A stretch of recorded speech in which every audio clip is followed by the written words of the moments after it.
Damo, I'm just the thing that I'm the most relieved, I ain't not pleased, but relieved about is that we ain't gotta have this goofy ass Steph Curry LeBron conversation no more. I think we could dead that for a while. There's a lot of conversations we can dead after this week. I just think that's the one. That one in particular is the one that I just want to. I'm just glad we don't have to talk about that. That's what you got out of Game 6. That we can dead that conversation. How about Game 6 Klay? Where was he? Oh, that myth. We got to talk about that. Myth. Hold on for a second. He's a myth. That's Klay calling him right now. Yo, that's that old school ringer. Hey, hold up. Before we get into it's a landline. Before we get into it, I do want to tell everybody we got a lot to talk about. We got to talk about the Celtics. We got to talk about what happened with the Sixers. We got to talk about that. We got to talk about whether the Warriors dynasty may be over. The Lakers, the Nuggets, Jason Tatum. It's a lot we got to get into. Before we do that, I do want to say, hold up right quick, Ox. Before we do that, I do want to say I appreciate everybody that signed up last week. And we do have a big $500 giveaway for everybody that signed up last week. Who knows? Next week it may be more. You might want to use that Player's Choice promo code, the panel, with the Underdog app, which the show's brought to you by.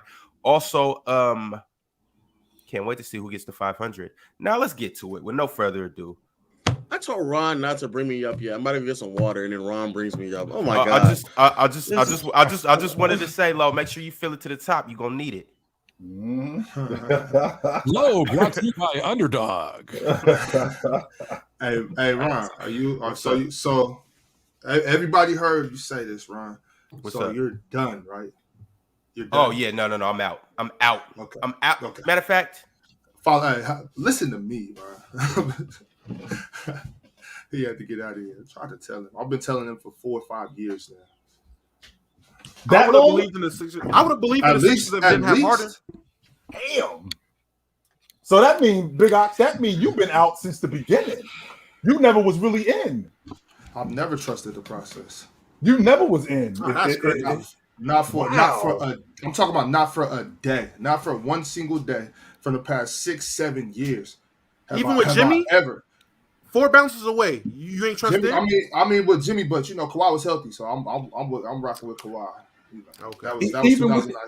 Even I was with that rocking with unit, Kawhi this year, Damo. Even with that unit, I mean, they were one bounce away from being in the Eastern Conference Championship. And how about we run this back next season with the same unit? Because we ain't that far away. I mean, they lost in Game 7 in overtime on a buzzer beater. So it was clear that they weren't that far away. And you still was out, Ox? I mean, even after that, though, Chill, how can you trust a team that goes that far and chooses Tobias Harris over Jimmy Butler? Like, what kind of process is that? They clearly that's made a good point. They clearly made a mistake, 100%. You know what I'm saying? Yes, they did. They clearly made a mistake. That's like getting ready to bake you're baking a very important cake, not birthday cake. I'm talking about wedding cake. I'm the baker. I'm baking this cake, and I put all the proper ingredients in there, and then I'm supposed to bake the cake at 400, and instead I put it in at 325 or something. Like, that's the last step. You right there, and then what are you doing? Screwed it all the way up. This is what, year 10 of the process? Yep. And I told you what? Yesterday was year 10. Yep. Yesterday was year 10. And Jay, I told you, what did I tell you 2 years ago? The process was a failure. And then I got sucked in. When I was like, well, you know what? Embiid, maybe now he's there, and Harden, and it's the only pick I got wrong, because I picked the Lakers, I picked the Nuggets, and I picked the Heat in these series, and it was the damn 76ers. Never again. And let me just say this. If you want to blame Doc Rivers, blame him. You want to blame Embiid? Blame him. You want to blame Harden? Blame him. You want to blame the bench and the co-stars like Embiid did? Blame him. Because they all did their part in screwing up what should have been an Eastern Conference final berth. All of them. So But you want to Fluent, blame you blame whoever you want. Did you hear what Embiid said? That was the worst thing. That's why he's not a leader. That is the horrible, worst thing anyone could ever say. It's just a bum to say something like that. That is unbelievable what he said. You can hold other guys accountable 100%, but I'm the one first. Before I talk about anybody, I got to talk about me first, and I got to talk about my game and what I didn't do and how we as a unit can improve. Before I say anything about how anybody else didn't improve. Well, we'll start with me. This is what I did wrong, didn't he go 5 of 18? Don't even get me started on him. Wasn't he shooting 3-pointers when he should, like, when he had Marcus Smart on him? Like, give me a break, dude. You're blaming your teammates? Well, you know what he's doing, Fluent. He did that to try to save the future with James Harden. He didn't want to make the same mistake that they did with Ben Simmons. He wanted to make sure, okay, Harden, we did our thing, even though we scored 11 points together. We showed up. They didn't show up. It's not us. Stick with me. We're going places. And that's what he was trying to do. He was just trying to save face with James Harden. Yeah, can I read something to you, Ox? Because you'll like this. Fourth quarter, okay? I'm just going to read you out numbers, and you guess what it is. 15, 0, 8, 10, 0, 0, 0. 3 straight games of 0 in the fourth quarter. Those are James Harden's numbers. Those are 100%. James Harden's fourth quarter 100%. 100%. Those are his numbers. Yes. How did him and James Harden do what they were supposed to do if that's what they did in the fourth quarter? Come on, man. And I'm glad we brought this up because I'm glad Mars is here. I'm glad Lowe is here. I'm glad Damo is here. I'm glad Ox is here. And I'm particularly glad Ticket is here. You know why I'm glad Ticket is here? I'm glad Ticket is here because Ticket tried to sell me James Harden. All we do up here is we talk about these guys when in fact we forget who they are. And they remind us constantly of who they are. And Ticket is upset with me because of what James Harden did in this situation. And he's upset with me because I wouldn't allow him to sell me James Harden. And you know why I wouldn't allow him to sell me James Harden? Because I know him. I know who he is, and I know what he's going to do at some point. This looks great right now. But he will eventually reintroduce himself to us. Just so you guys know, 7 games in the playoffs, he's shooting under 25%. This is not new. And this is just this playoffs, by the way. This isn't as a whole. This is just this playoffs. 7 games, he shot under 25%. Of the 7 games in this series, 5 of them, he went 16 for 61. Stop trying to sell me somebody that I already know. I know this dude. Real time. Can I say something? Everything you said about James Harden game, you can't debunk the facts about what happened. But that was not what I said to you. I said to you that James Harden could give you a virtuoso and get you one. Mm-hmm. That's what I said. I didn't say he was going to win the series by himself. I said he could get you one. He got you 2. So the fake-ass MVP, he's supposed to be able to get you 2. The fake-ass MVP, and I'm with you on James Harden. I don't accept his performance in the other games. You can't go in and out like that. Something's going on when he played with Embiid where he just feel like he don't need to score no more, do his damn job. He just goes into a complete different zone versus when he's not with him, then he goes back to Houston James Harden zone. That's his problem. He need to figure that out. But the fake-ass MVP, bro, that dude, this is the reason why I told Mars, AD don't have no competition, bro. These dudes are not like that, bro. They not, bro. You the MVP of the NBA. You begged for the award last year. You got it this year. You averaged 33 points per game during the season, bro. And like Fluent said, man, they had Marcus Smart. They disrespected you, bro. And they put Marcus Smart on you, bro. And you ain't punished this dude. Marcus Smart should have had a concussion, a broke nose, a broke mouth, and all of this stuff from Joel Embiid dunking his ass in the basket. That ain't no nonsense. That's real. That's real. And I'm gonna say this too. I defended Doc a lot, but I don't like Doc's game plan with Joel Embiid. You got the guy catching the ball on the 3-point line on the perimeter with guards on him. No, get the ball deep inside the paint, like Shaq used to do, and punish their ass. Joel Embiid's damn near 300 pounds. So for me, hold on, Ticket. You according to Joel Embiid, you can't play that way anymore. You can't. You can. All he has to do is walk to the post and get deep position. That's all he has to do. He literally walks to the 3-point line and tries to post up on the 3-point line. He never walks down to the post. A dude can't push you off the block if you're 100-something pounds more than this guy. This dude was letting Marcus Smart. This is so embarrassing to me, bro, that Marcus Smart literally was laughing while he was defending this guy. And then they just swarmed him, bro. because he didn't punish them dudes. If he would have punished those guys, he'd have demoralized their ass and put them all in foul trouble. But the fact listen, Harden got you too. And I don't condone Harden's performance. But nobody thought he could get you too. Embiid is supposed to get you game 6 at home, bro. He's supposed to close that at home, bro. Game 6. I feel like you should be more critical on Harden, man. No cap. No, I feel like you should be a little more critical. Who's the leader of the team and who's the MVP of the NBA? I don't know, man. When I said the same thing about AD during a bad performance, I was told I was capable of giving excuses.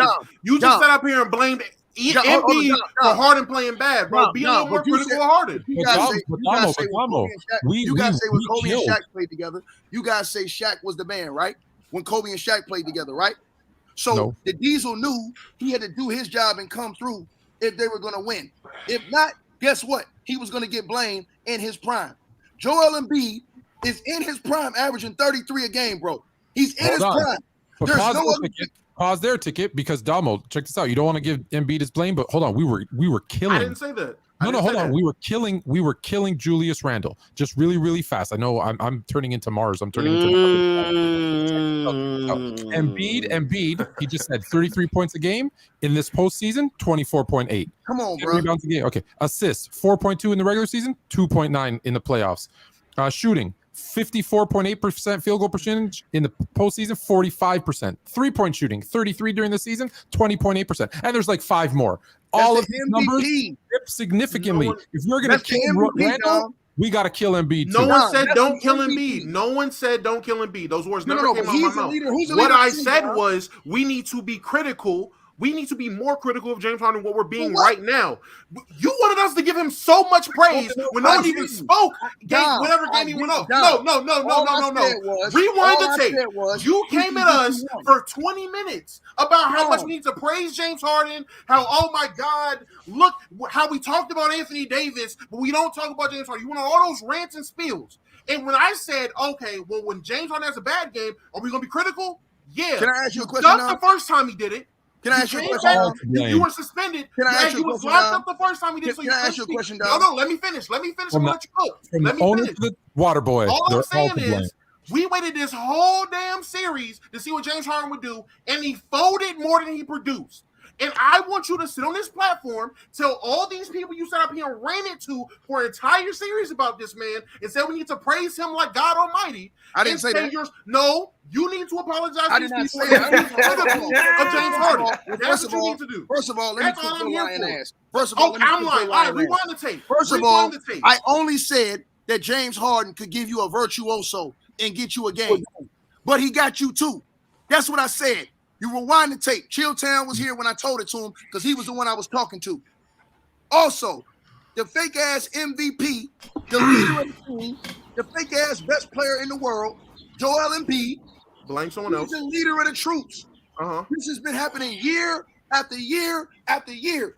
So I'm gonna say it again. You had Jimmy Butler, who went to the finals without you. You've had blaming so many other people.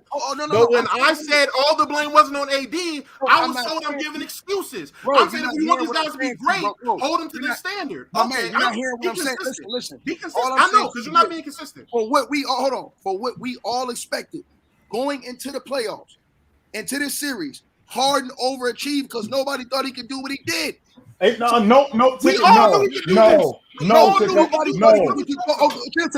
thought James Harden can get you 2 wins? I did not think he can get you 2 games. I did not think he can get you 4. That's all I'm saying. That's all I'm saying. Y'all trying to make me say something different. No, I'm not putting words in your mouth, Ticket. I'm not doing that. I'm not going to put words in your mouth. No, I'm not. James Harden not do a virtuoso until Embiid gets back and get you 1. That's what I said. He got you 2. So why? Hold on. So all I'm asking is this. Right. Joel Embiid is supposed to be the most dominant big man and the best big man and the best player in the world. Since when? Over AD, over LeBron, over all these dudes. How is he not taking 90% of the smoke? Because guess what? A dude that we did not expect to play well at all and do nothing got you 2 game winners in the series. But Ticket, you're not what you're saying. I understand what you said, but the conversation now has to move to he's the second best player on that team, right? No. Yeah. Harden is not the second best player on that team? He is. I've been telling y'all that. He was since last year. I've been telling y'all. I told y'all this last year. I said Maxey was the second best player. Well, Harden is the number 2 option on that team. He can't go game 5, 6, and 7, scoring 0 points in the fourth quarter. Whether he's the second or third, doesn't matter. He can't do that. He gets blamed too. I totally with you, bro. But all I said, y'all take what I said out of context, bro. No, I understand. I understand what you're saying. I understand what you're saying, but I'm saying we still got to give him some. 100%. And again, I don't want to take up anybody else's time. 100%. Ticket. You just said that again. James Harden is going to give us a virtuoso, and you did not say James Harden was going to turn into James Harden from 2015 and dominate the series. You did not say that. No, you did not. You did not say that. But what my issue is, and I still stand on it, and you got upset with me because y'all was trying to sell me James Harden, and I know him. I know who he is. I've seen this dude over and over again, and I know him. And you guys were trying to sell me something different about him, and I'm trying to tell you, I know this dude, and I'm telling you, this is going to happen. And lo and behold, it did. Chilltown. I can't sit here in good faith and listen to you say that because you was capping too. How? All of y'all, every last one of y'all, even in the chat. I've been trying to tell y'all for about 7 months now. It's like y'all got with this new chick, and I told y'all, hey, I know her background. Right. Both of them, James Harden and Joel. I tried to tell y'all, I know her. I went to middle school with her. She been getting busy since the 8th grade. Right. And y'all still wanted to marry the chick. I told y'all, don't put a ring on that finger, but y'all had to. I was on the Embiid. I said they're bums. Chilltown said, Bob, you tripping. I can't let you. You I can't let you call. Yes, I did say that. Joel a bum. Yes, I did. Lo and behold, it's 2 bums over there. Tyrese Maxey is 6'1", 180. He can't carry all that weight. I told Lo, I told Mars, I said, maybe it's time that we move over and let Tyrese Maxey be the number 1 option because these 2 bums can't do it. I told y'all not to marry that chick. No, that's not man. That's not That's not man. That's a poor use of Mars talking about I guarantee Sixers to the finals, this and that. How? They got Joel Embiid and James Harden. Mars, you're the biggest one. You tried to put the biggest rock on their fingers. You was going big trick. I'm talking about Jordan Poole level tricking, Mars. And I tried to tell y'all don't want to ever listen to me. It's 2 bums. I gotta hear from Mars. I gotta hear from Lo, but I really want to specifically hear about Joel Embiid and James Harden. Mars, are you gonna be serious? Hey, Mars, don't start the one of us has to be serious. Mars, don't start the goofy logic. Take the trolling out, Mars. Don't start the goofy logic. One of us has to be serious. I was wrong. I had y'all rock paper scissors for it. No, you can determine. Are we actually doing rock paper scissors? Who are we gonna be serious? Or we gonna be serious? You guys can determine whether or not I'm being serious. I'm gonna just speak from the. All right, go ahead. All right, go. I was wrong. Obviously, I had Philly going to the finals before the season. So that didn't age very well. We do seem to be forgetting that Embiid was playing on a sprained LCL, but that's neither here nor there. Doc Rivers wasn't the whole downfall of the team. He was a partial downfall of the team. Embiid was another substantial downfall of the team. James Harden was another downfall of the team. Realistically, the faith in Philly started to die after Game 6. But I'm not going to switch up ahead of 1 game. So I stuck with Philly in 7. Shout out to Jason Tatum. But when you talk about Philly, yes, it was outrageous in hindsight to say Philly were going to the finals. It was even outrageous at the time I said it because we know the history of Doc Rivers and Embiid, etc. But I don't regret the faith I had. I think them getting to a Game 7, I mean, that's more than a lot of people expected. Chilltown had them going out in 5. A lot of people had them getting mopped by Boston. So they made it further than a lot of people expected. But yes, my predictions have been so wrong this whole postseason that at this point, whoever I pick, just assume the other team's going to win. I agree with Mars. If James Harden don't win those 2, this is over in 5. That's all I'm saying. I'm saying based on what we thought about Harden, he overachieved. That's why I had that's why Ticket. That's why I had them going out and foul because of that. For that reason right there. That's why I was so heated with Damo, because James Harden, we know he was shit. He averaged 21 during the season, and he averaged 20 in the playoffs. He averaged 21 during the season and 20 in the playoffs. The fake-ass MVP averaged 33 a game, leading the league in scoring, where he's tearing everybody up. All of this other shit. Meanwhile, Lowe telling us the whole time, Jokic out here dropping these dudes off, right? But we all, you too, Chilltown, and this is what the whole crowd. I'm at the front of the, I'm at the front of the line. I'm at the front of the Embiid line. I'm at the front of the Embiid line. I'm at the front of the Embiid line. Yes, I am. I'm gonna say this right now. He went 10 points down from his average, bro. So he was averaging 33, and he went to 23. James Harden went from 21 to 20 in the playoffs. Ticket. I'm not trying to interrupt you, but that is the steepest drop off from an MVP and NBA playoffs ever.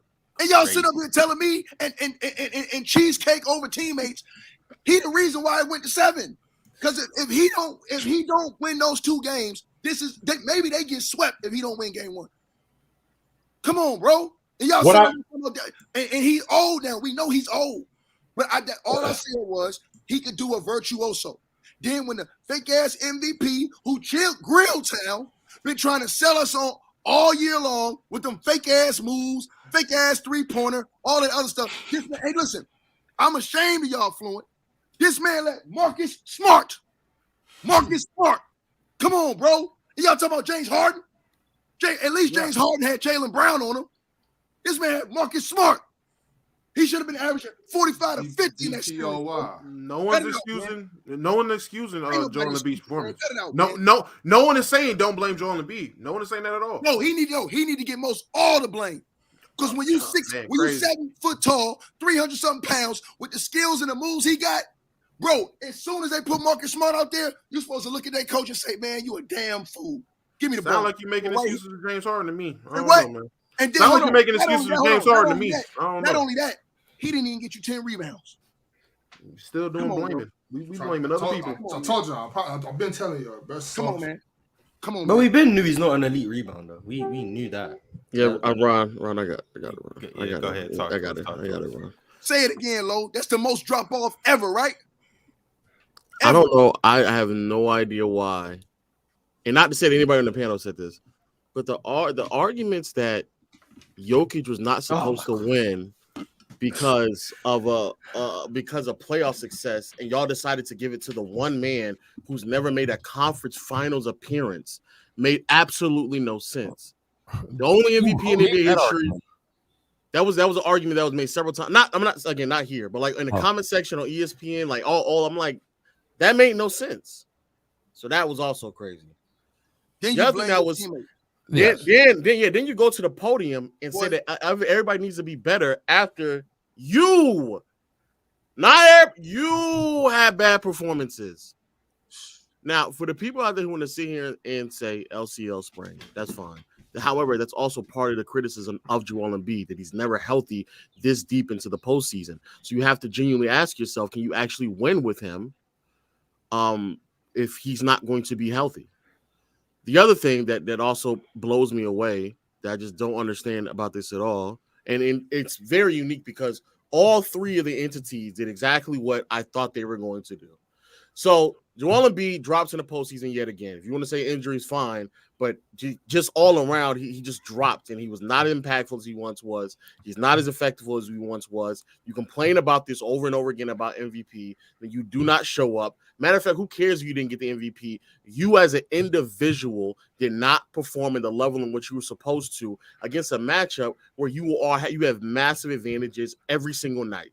What's even worse is that this is year 10. Literally yesterday was a 10th year anniversary of them signing Sam Hinkie. From then till now, the player that they have been able to retain that they believe is supposed to lead them to a championship is Joel Embiid, and he cannot be impactful enough to lead them to a conference finals appearance. If they were going to have a ceiling of a second round exit team, they could have just kept Drew Holiday and company, and they would have been right where they are right now. Thank you, Lo, for having my back and somebody on this damn channel telling the damn truth, because that's a damn disgust, man. At least we can look at Harden and say he had one of the best perimeter defenders in the world on him, in Brown and in Tatum. At least we can say that. They put. I will never forget this shit, bro. They put Marcus Smart on this man. He was shooting fadeaways, Chilltown. Fadeaways on Marcus Smart, bro. He's posting up at the 3-point line, bro. And that's why, you know what? I fought y'all so much on Doc, bro. Doc, man, you got to get these lashes, bro. Because there ain't no way you supposed to put this dude up at the top of the perimeter. No, wait. Ticket. Let me say that. Because now I'm going to go to chill. Because in the middle of the season, Mars and I attempted to tell Chill that flashing Joel Embiid at the free throw line and at the 3-point line is not actual strategy. It's just a workaround to his weakness. And instead of actually working through his weaknesses and building him up as a player, all he did was flash him at the free throw line, flash him at the top of the key, and allow him to work from there. That's not actual basketball. And we try to sit here and tell y'all over and over again that Doc Rivers, that's all he does. He does not actually improve. He does not actually have a strategy. And what's even crazier is that Mazzulla made an adjustment in Game 6. He started Robert Williams. He was rolling off of PJ Tucker. Still no adjustment from Doc Rivers. He just allowed the exact same thing over and over again. That's Doc. That's been Doc since 08. That's who he is.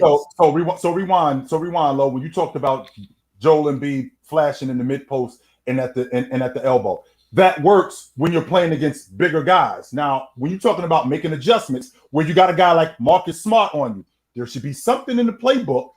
There should be something in the playbook where you get him deeper into the post. When I got a guy like Marcus Smart on me, 15 feet away from the basket, I got a guy like Grant Williams, 15 feet away from me, 15 feet away from the basket. Chill though. I don't want to cut you off, but what needs to be in the playbook to tell his big ass to go literally get as close to the hoop as possible and just put your hand up? Nothing needs to be in the playbook, but we can run a set. No, definitely. We can definitely run a set where we could get him right in the middle of the paint, and then we could continue to do that. But the difference is when Doc runs that set, he only runs that set where he's got Joel Embiid. He's running that set for Joel Embiid if Joker's covering him. He's running that set if Rudy Gobert is covering him. He's running that set if Anthony Davis is covering him. The problem is when Marcus Smart is covering him or when Grant Williams is covering him, he's still running the same set. Instead of, we got to get something different because I got an advantage. I got a smaller guy on me. That set works when he's got Robert Williams on him because he's dragging Robert Williams away from the basket and he's able to knock down that mid post. He's able to do that and take Robert Williams away and limit their rebounding. But when I got Marcus Smart on me, we have to do something different. That's an adjustment. So on the one hand, it does work. He also showed an inability to recognize the defense and pass because there were times when he did get the ball and he was posting up Marcus Smart and they threw a double team and even a triple team. And instead of kicking it out to 2 open men, he turned and tried to score on the 3 of them. And that was the point and that's the part that Mars and I was trying to convey to you and everybody else a couple of months ago. What you're saying is right. They shouldn't really have to have sets to give him the ball and the block on smaller defenders. But the reason why he says that style of basketball doesn't work is because he has never been surrounded with players who knows how to move accordingly when he does get the ball in the post and gets doubled, and he does not have the reps to have the spatial awareness to make the correct pass. That's the problem. And he's never gotten those reps because before Doc Rivers got there, he was sitting there with Ben Simmons standing on the other block, so he couldn't have the reps. Now he has the players, and he still don't have the reps because Doc Rivers never put him in that position. So that was the problem all year long. It was something that anybody with 2 eyes could acknowledge was going to be a problem with any competent roster that was going to throw multiple bodies at him, and he failed at it over and over and over again. It's the reason why I sit here in this comment section. Y'all tell me that passing from a big doesn't matter. That's what y'all say. And here we are, and he gets doubled every time, and he can't make the right read. Shut up. Translation. In today's NBA, it matters more than it always mattered, but it matters way more than it ever mattered. Translation, what Lo is basically trying to tell me is, Joel Embiid, you need to play on the box more. Period. You need to play on the box more. We've been saying play on the box more. To be fair to Fluent.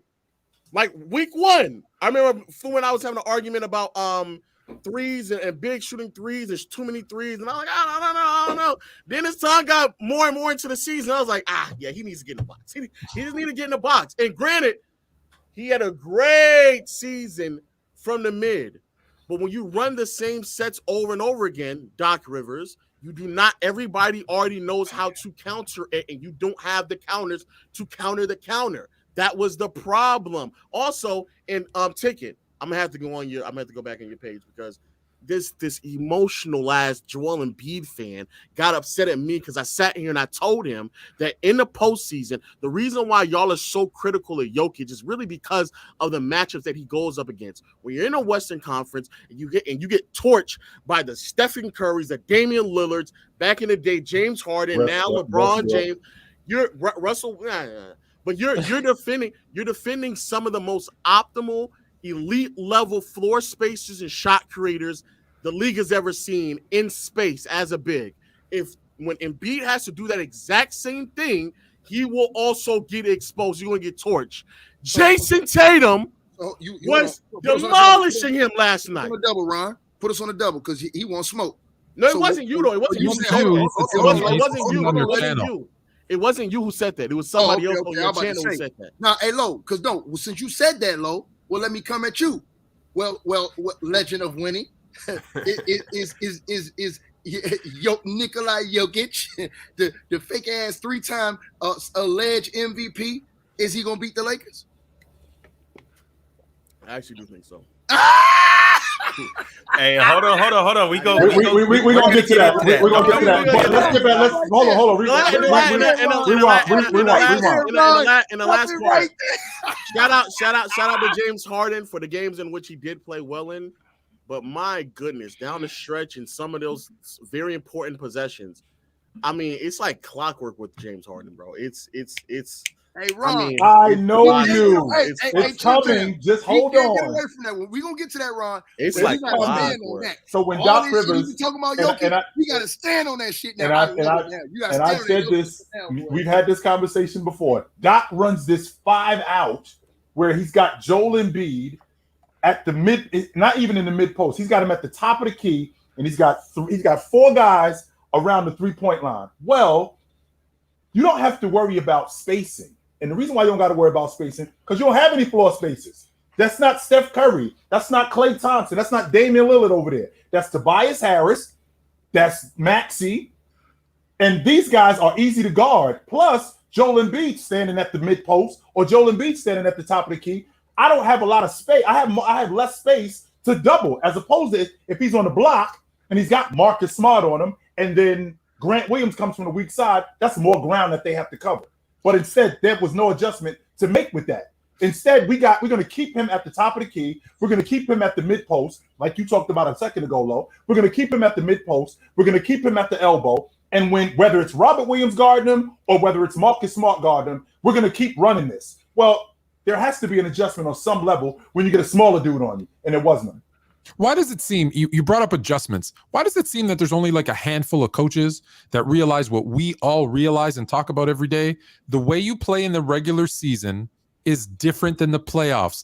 Things get slower, things tighten up. People understand your tendencies and they adjust their defense and their offense to your tendencies, which means you have to counter. Why is it only like 5 people in the NBA seem to understand that, and there's 8 of us sitting here that all talk about this every single week?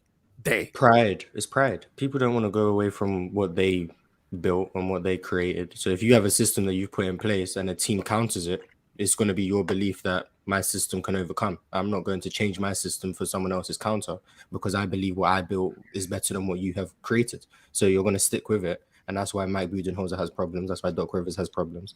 That's why a lot of those type of coaches who don't make the necessary adjustments to a team's counter struggle in the postseason. And yes, I know I said all of these things about Philly during the season, and I know it makes no sense that I still picked them. But imagine if I was right, how crazy I would look. If I was actually right about Philly, the bragging rights would have been crazy. So that's why I stuck. Well, I picked him too, so we're both on that same boat. But look, Mars is 7 and he gets it, and you got 40, 50-year-old coaches who don't get it. Or are you 8? I know you had a birthday recently. So I just turned 7. Okay. And they could actually have played faster with Embiid They could have played fast. They could have played faster with Embiid. The problem is that James Harden has a tendency when he's running, because that's why they play faster with Maxey. But when they get James Harden in transition, he's waiting for Joel Embiid. You don't have to wait for Joel Embiid. But y'all killing me. You and Damo killing me. I said this. I said they was better than just coming down, waiting and throwing it to Embiid. See, Damo said all that foolishness, and Damo, I'm gonna cook your ass 3 the hard way for that bull jab you said about Ja Morant in the group chat. I'm gonna get your ass on that too. I heard you. What bull job did I say? Don't worry, I'm gonna get your ass. Don't worry, I got heat for you. But back to you, Real Town. Oh, wow. Like I said to you, yeah, dog. I didn't say all that stuff y'all said. Y'all twisted my words a whole lot, bro. I really did say that I thought that the offense, the way they played with Joel Embiid, was hurting those guys, because I said the way to beat the Celtics would be for the 3 guards to be in attack mode, and the best way to do that is by not waiting to give Joel Embiid the ball where he gonna hold the ball, jab step, and what Lo said was true. Bro, this dude is not a good passer out of the best pass he made out of the post. They won the game, and he never made a pass like that ever again out of the post. Fellas, right quick. I want to hear from everybody. And what's good, Elder? How you living today? Big dog. Hey, salute. I'm doing well. Salute, everybody. What's up? What up? I want to hear from everybody. Quick and simple answer. Is Doc gone? Yes or no? And keep James Harden? Yes or no? Let's start with you, Ox. Can't hear you. We can't hear you. My bad, y'all. I would get them both out of there. I'd get all 3 of them out of there if I could. All right, chill. I'm not playing, y'all. I'm serious as fuck. Get all 3 of their ass out of Philly. Doc is out. James Harden's out too. Okay, Mars. Yeah, Doc's gone. I don't think Daryl Morey's gonna want to get rid of James Harden. I don't know whether he's gonna leave or not, but I think Daryl Morey will try and keep him. Fluent. So Harden is I think gonna stay, because they're gonna bring in someone who's gonna help with Harden and Embiid, or at least try to. I have a person who will remain nameless in Philly who says that the announcement's actually coming later today, worst case tomorrow morning, that he's actually they've decided to mutually part ways. So we'll see how true that insider is. Who you said mutual part ways? Doc in the Sixers. Philly. Doc is gone. I think they're gonna keep Harden for various reasons, but yeah, Doc gone, Harden stays. Okay. Elder. After hearing what Chill just said, Doc is gone. And Harden, if they bring in a coach he like, he'll stay. Take it. That's why Doc should have took the Lakers job last year when they was interested in him. He should have took that gig. Doc turned that gig. Now, hold on, I'm just being honest. It was interested in Doc, and he stayed with Philly. He should have took the Lakers gig. He'd had a 4-year deal, and look at the hand he would have been dealt versus them bunch of flunkies that he got over there that he dealing with now. So now I think that, listen, I do think he gets another job quick. So I don't think you're going to see Doc. I think you're going to see Mark Jackson coaching before you see Doc coaching, and Monty. Look at Monty Williams as the hot coach that everyone's going after. Yeah, he's a front runner for the Bucks right now. But still, I to be honest with you, I do think Doc can get on. I think somebody will call Doc. Maybe Phoenix calls Doc. You know what I'm saying? I think. Oh, KD, please. I don't wish that upon you. I'm sorry. I do not wish that upon you. Y'all got a lot of Doc slander up here, man. Doc is a very good coach. He got his deficiencies like every coach got. Every coach got deficiencies. The problem, the problem is when you got perennial chokers on your team, bro. Even before Doc came to Philly, let's be honest, Embiid and Harden were known as perennial chokers. This is facts. Philly, everybody blamed it on Brett Brown at first. Philly was choking. Then Doc comes. Now we blame it on Doc. How many times we gonna keep blaming on the coach? Same thing with Monty in Phoenix. KD out here playing like absolute boo-boo, and Monty Williams gets fired. And now guess what? We ignoring that KD played like trash, and everybody want to blame it on Monty. No, Monty can't make KD go out there and be Mr. Efficient like he is during the regular season in the playoffs. He can't put the ball in the rack for him. He couldn't control that the new ownership wanted to make the moves and trade his whole team that they had and went to the finals with to go get KD. Now he's depleted and got new pieces that don't even do what he want to do. Come on, man. So, but Ticket, are you firing Doc or are you keeping him? If you're Philly, I'm keeping Doc Rivers, and I'm getting rid of Cheesecake over teammates. I'm This keeping that. faith you have in I'm not Doc just- Rivers listen, amazes I'm not me. with. Hey, listen, I'm not with firing a coach every single time a player don't get the job done, bro. Bro, I can understand if them dudes was killing and Doc made some moves. No, bro, listen. Embiid had a midget on him, bro, and got exposed, bro. And I've seen a pattern of this. I'm gonna stop bailing the players out by keep firing the coach and blaming. Ticket, what's the timeline on a coach? I think a coach. Listen, okay. Well, to be fair, he only hold been on, there 2 years. You know one guy. That's You know too one long. guy I like. You know one guy I I agree, like? but I Because mean, how he deals with coaches, Mark Cuban. Mark Cuban don't just fold him after you have a couple bad seasons. Mark Cuban stick with his guys. No, he doesn't. No, he does not. No, he does not. And here's why I know that. The reason why I know that's not true. Here's why I know that. He got rid of Avery Johnson. I watched Avery Johnson go to the NBA That's Finals true. in Hold on. 07. But Then I that- watched hold him on. lose in the first round. He got that's- fired the next hold on, year. but So that's no, he true. doesn't. But it was something else behind that too. That's true though. I agree with you, and that's true. But every other coach, he's pretty much stuck with. If you think The only about reason why he's stuck with Rick Carlisle because they won the NBA championship. no, you're That's not it. hearing me. But even years after they didn't win, when they was losing again, he didn't fire the guy. Then you got to think how many years he stuck with Don Nelson over there until him and Don Nelson got into it. So he got a history of sticking with coaches through a whole lot. Yeah. A lot of people was pressuring him to fire Jay Kidd right now. He said, nah, Jay Kidd's job is safe. In a lot of places, Jay Kidd's job wouldn't have been safe. But with the Dallas Mavs, it is. So stop capping.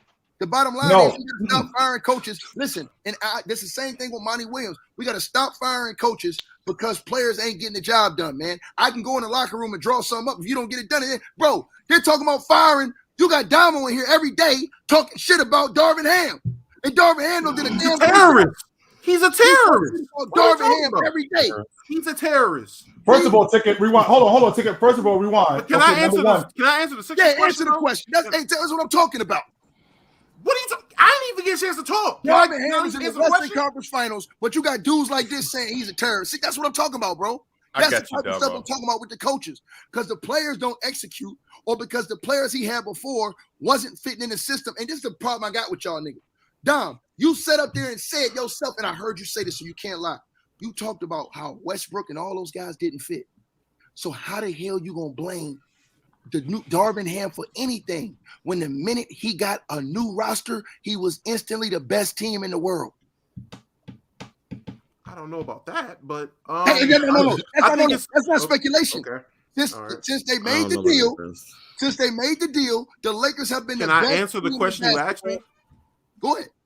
Okay, thank you. One, I would easily get rid of Doc. I'm getting rid of Harden, and I'm getting rid of Tobias Harris. Move all that money, actually build depth, and just build a new team. It was a 10-year process. The process failed. The process failed when you didn't draft Jason Tatum and you went with Markelle Fultz. Man. That's when it failed. No, Officially to no. me. That was bad. That was bad in hindsight. I gotta jump in. I'm sorry. I said it was bad. I said it was bad in the moment. I knew at that moment that was the worst decision they made. Markelle, if he stayed healthy. I don't mean to interrupt, but let me just say the process failed. The process failed when it started. The reason why it failed when it started is you're creating a culture of losing. And when you create a culture of losing, you get losers. And that's it. That's when it failed, when it started. Shout out to the Kings. Damo, you getting rid of everybody. You gonna keep riding. Not even everybody. I'm keeping Melton. I'm keeping Anthony. I'm keeping Maxey. I'm keeping Joel. I'm keeping a couple probably other role players. PJ Tucker. I'm keeping PJ Tucker, but I'm using that 30 mil. I'm using that 30 mil from Tobias Harris to get more players. Give me 2-3 more players, 3 more useful guys. Give me, and that's you gonna keep riding Joel. Yeah. Pause. I'm gonna build a more stable team around him, so it's not just Joel dependent. But I agree with Ox is saying though. It shouldn't be that crazy to at least entertain. Because if he's always hurt when we get to this point, like what are we doing? It's best offer. Yeah, that's my issue with Embiid. Yeah, he's always hurt when we get to this point. Well, I'm not saying it's off the table. No. Damo, you think Damo Low? All y'all, do y'all think maybe Portland got something for Joel? Like, no, can we get something from Portland? No. I don't know. Unless it's Dame. Once again, I'm just asking questions. You can have Jordan Poole, Kuminga. You can have a bunch of dudes from the Warriors. Okay, just so you know, Tone, if I'm not mistaken, if you rewind the clock back to 2013 when David Stern put the kibosh on CP3, I'm telling you, Adam Silver is putting the kibosh on Joel Embiid going to the Golden State Warriors. He is not trying to hear that. No way. That's a good trade for both teams. No way. Hey, don't let But Dom keep off the going. hook. But keep going. I'm sorry. No, don't let Dom off the hook.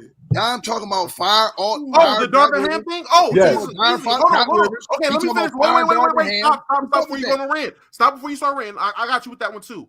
So I still don't believe in the fact of not making adjustments mid-game because every playoff game matters. Every game matters, and I feel you should make an adjustment if you see fit.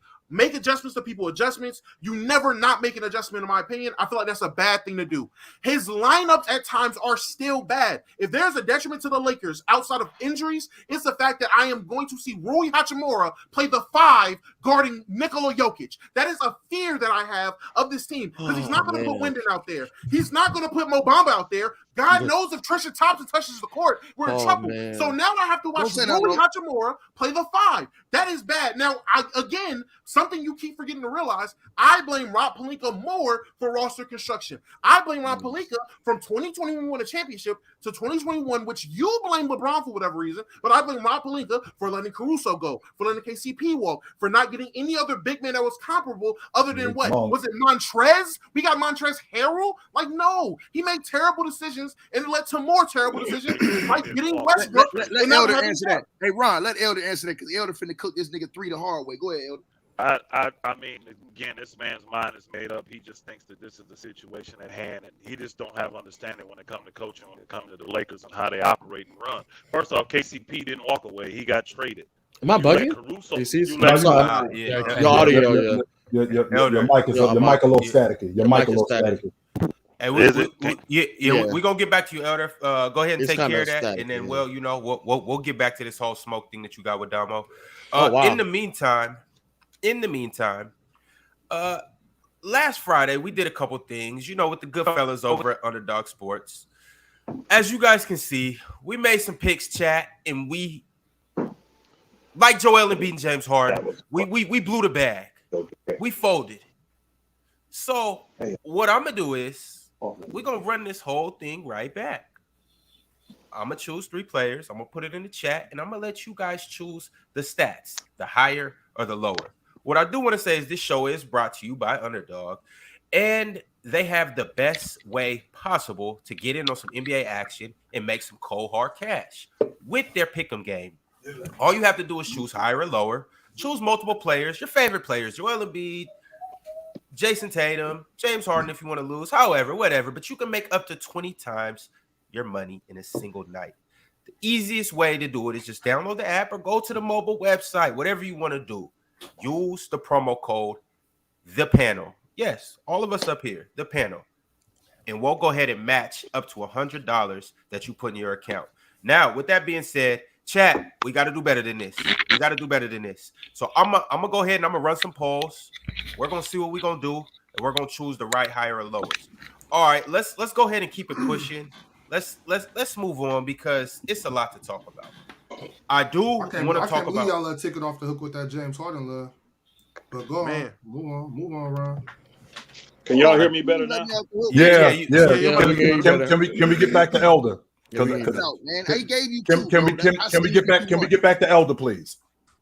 All right, just so y'all can hear me better now. Yes, we got you, Elder. This man 3 the hard way. Yeah, I'm listening to Damo's take, and it don't make much sense to me at all. He don't really have an understanding of how stuff works. I was saying how KCP was not walked away; he got traded. Now Caruso, you had to let him go because of the money, and that's not a Pelinka decision. That's a Jeannie Buss decision. When she tells you you can only spend this much money, and you got to pick between 2 players, how's that on Rob Pelinka? That's the problem with having players that make more. They don't have the finances that everybody thinks that the Lakers have. They're not these big spenders like the Clippers and Golden State. So that's not on Rob Pelinka. The roster was constructed bad when they took on the what's his name? Westbrook. That's all on LeBron and all on Anthony Davis because they're the ones that convinced them to do that deal. They had a deal in place to trade to get Buddy Hield and all them dudes. So that's not on Rob Pelinka. So I don't know why you're blaming Rob Pelinka. You sitting here and you analyzing old boy as a coach, saying that he's making bad decisions, but all the decisions that he's made since his roster has been balanced has gotten him to the Western Conference Finals. But he's a terrorist. Terrorists go in and cause havoc and tear up things and destroy homes and all that. How's that a terrorist when they're winning? How's that a terrorist when they're quote unquote overachieving? Now you may not like his lineups, but again, the roster that he has, I would rather have Rui Hachimura playing my backup center than having what's that big dude, the 7-footer on there, the scrub, Mo Bamba. Mohamed Bamba. Then Mo Bamba on the court. He's a foul machine. I would rather have Rui Hachimura on there. That's the best option he has next to a Wenyen Gabriel, who is another foul machine. Now, I love his energy, but he's a foul machine. So, again, he's making the decisions with the roster that he has. Mo Bamba gives us nothing defensively in the interior. Now, can he come over every blue moon and block a shot on the backside? Yes. Can he guard anybody on the interior? Absolutely not. And that's why he's sitting on the bench in street clothes. We got him for salary purposes because that contract's not guaranteed next year. So that's another great move that he made, because now you can use that $10 million any kind of way you want, especially on draft day. With this 17th pick we got, which we probably don't need. What 17th pick is going to get minutes for the Lakers if they're a quote-unquote championship level team, which if you're in the Western Conference Finals, that's what you would be right now. So, brother, blaming everything on Darvin Ham and putting it all on Pelinka, you seeing with different color glasses, and I'm not sure what they are. Damo, That's fine. Damo, I just got a quick question for you, Damo. What is your infatuation with Mo Bamba?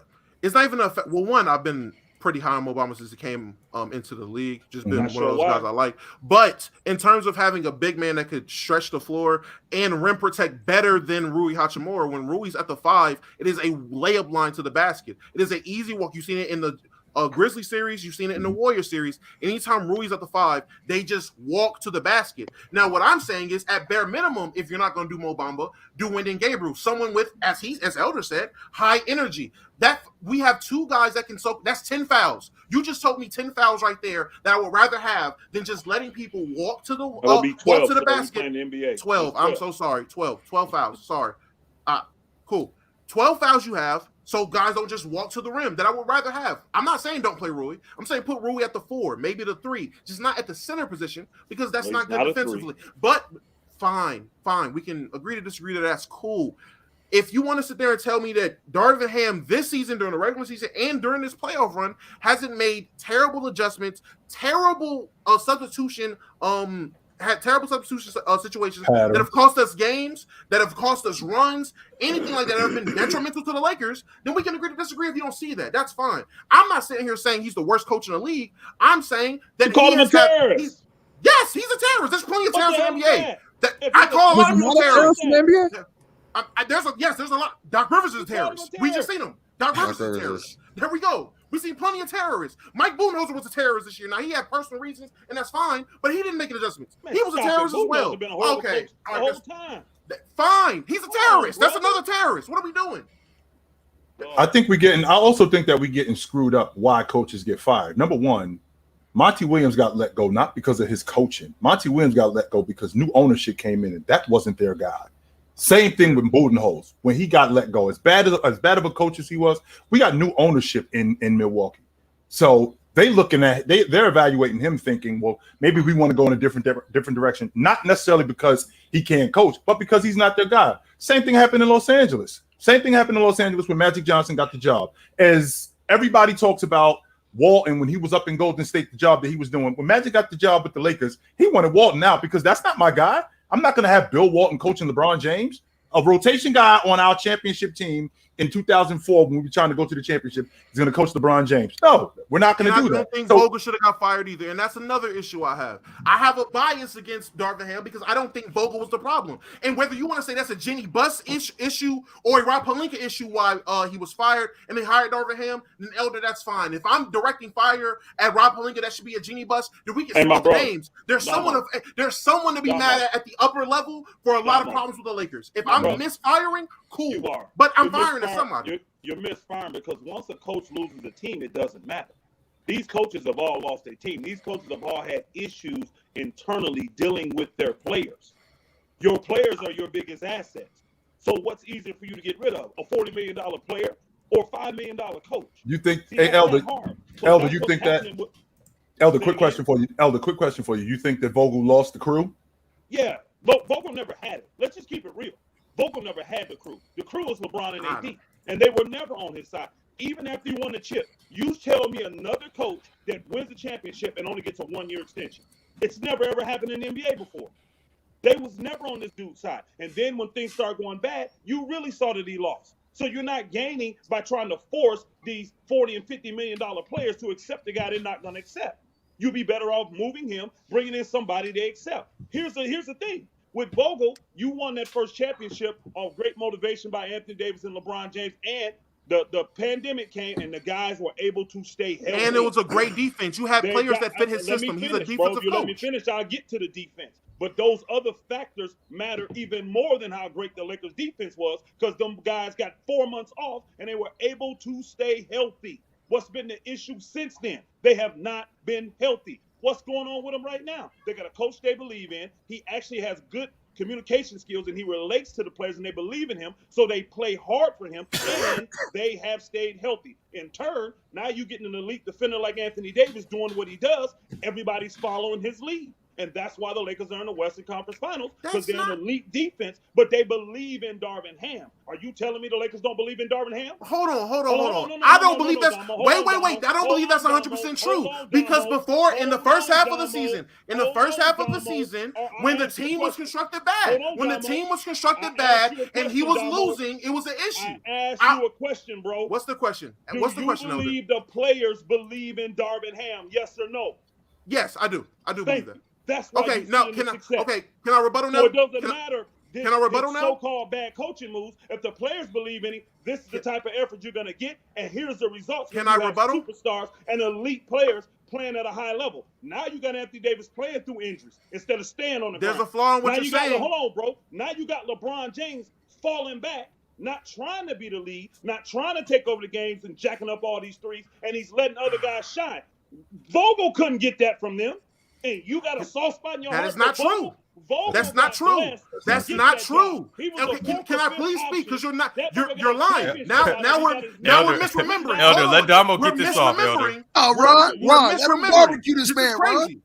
And of course you will love it, but we're misremembering things. One, it's crazy to me how we're going to look at this season where you even addressed when the roster was actually constructed well and it was coachable. Darvin Ham made the proper adjustments and like the best coach since. Okay, when Frank Vogel had a cast of guys that worked for him, we looked great. In the season, we were one of the best teams in the league, and I don't know if people remember, but it was a lot of hype off that weekend of beating the Bucks and the Clippers. People was riding our wave. We looked great. The 4 months helped us like it helped everyone else. We went in the bubble, and Anthony Davis shot tremendously. Now, if we're going to act like the cast of guys in 2020 had no motivation, no respect for Frank Vogel, but now the cast of guys that started 2-10 had a 0.7% chance of making the playoffs. When they trade Westbrook, get some role players, and have a balanced lineup, now we believe in Darvin Ham, and there was no issue with Frank Vogel not having guys that fit his system. If you're telling me that 2021 roster was constructed for a coach, a defensive coach, and you had guys like Melo, Schroeder when he was playing just a little bit,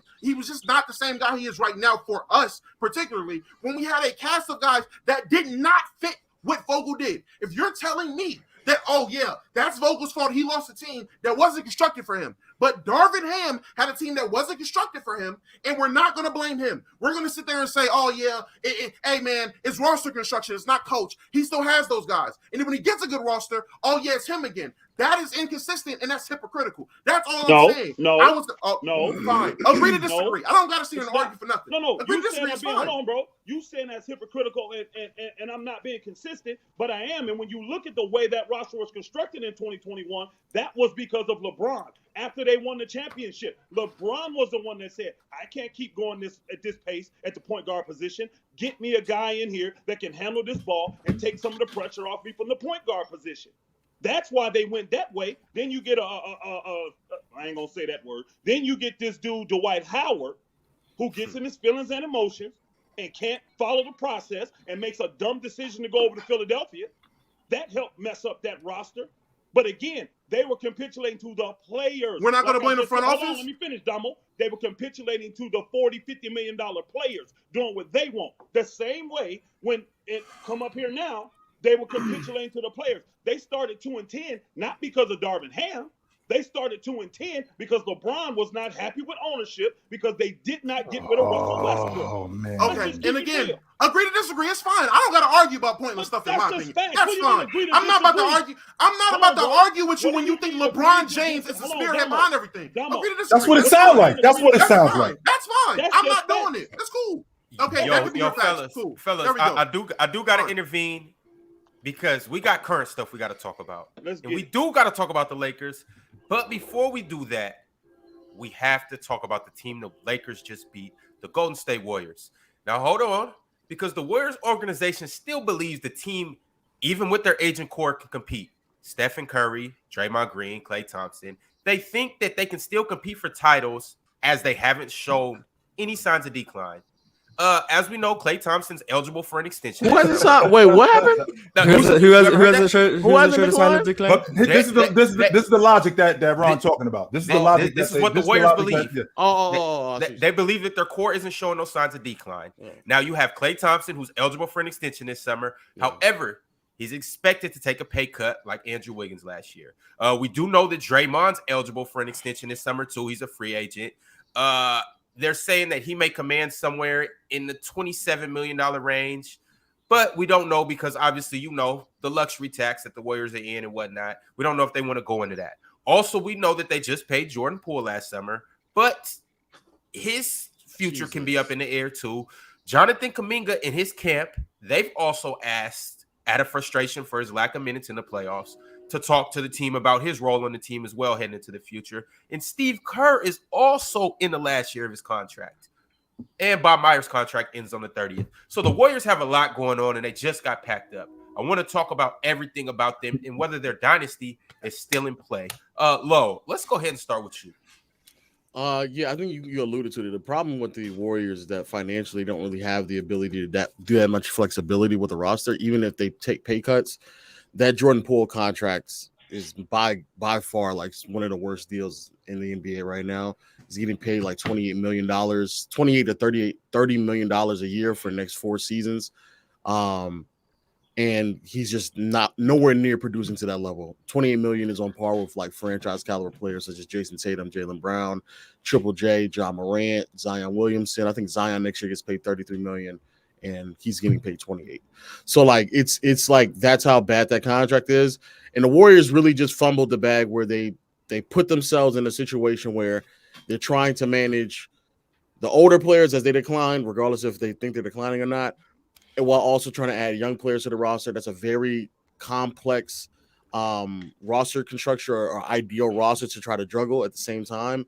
And they whiffed on so many young players that it's kind of you're running out of options and time right now, especially when it's starting to become time to pay not only the older players, but also the younger players. So they're just kind of stuck in that situation. I think they whiffed on Wiseman. I think they whiffed on Kuminga because Franz Wagner was available. I think Moody is fine. I think for where he got selected is fine. And I think they just overpaid Jordan Poole off of one pretty good postseason run, is really good regular season last season. But I think they overpaid for him, and I think they're going to end up paying for it. And Klay, in terms of basketball, that series, I was completely disappointed by Klay Thompson and Jordan Poole. I thought they were going to get way more effort, and especially for a team that was stretching out Anthony Davis to the 5, and they still couldn't get quality looks and quality shot creation. I mean, that was just a really, really bad series for both of them. Poole had games where he went scoreless. Like, I mean, that's horrible. Yo, Fluent, as a future GM yourself, talk to us about the predicament that the Warriors are in. They're screwed. You're pretty close. Poole's set to make 28.7, 30.9, 33, and 35, just under 0.3 million over the next 4 years. So 28 to 35. Jesus, bro. Yeah. I know Ice Spice is smiling ear to ear right now. Okay. Yeah. The next date he's going to spend $1 million. And you know, we say contracts, these untradeable contracts, and you know they always find a way to make a trade. This one's going to be tough because anyone who takes Jordan Poole based on what he did this season, this playoff specifically, they're going to throw a bunch of bad salaries at them. So they're in trouble. They're going to have to really figure out, like, can we afford Klay? Because Klay's going to have to come on the cheap, but someone will pay him. Someone will pay him, so he might be gone. Steph's there. Draymond, he's been making a play all season to get to the Lakers to play with LeBron. So he's probably gone. It's about time that they start to rebuild. And for all the love that, what is his name? Bob Myers, the GM, has been getting about, he's been taking all the credit. Remember when they won the first one? We're ahead of the game. We're 10 years. We're playing chess. The rest of the NBA is playing checkers. He ain't even the one who drafted Steph. Like, he's not even the one who made them great. Yeah. And he took all the credit. And now when we've seen, well, what does he have to do? He's failed.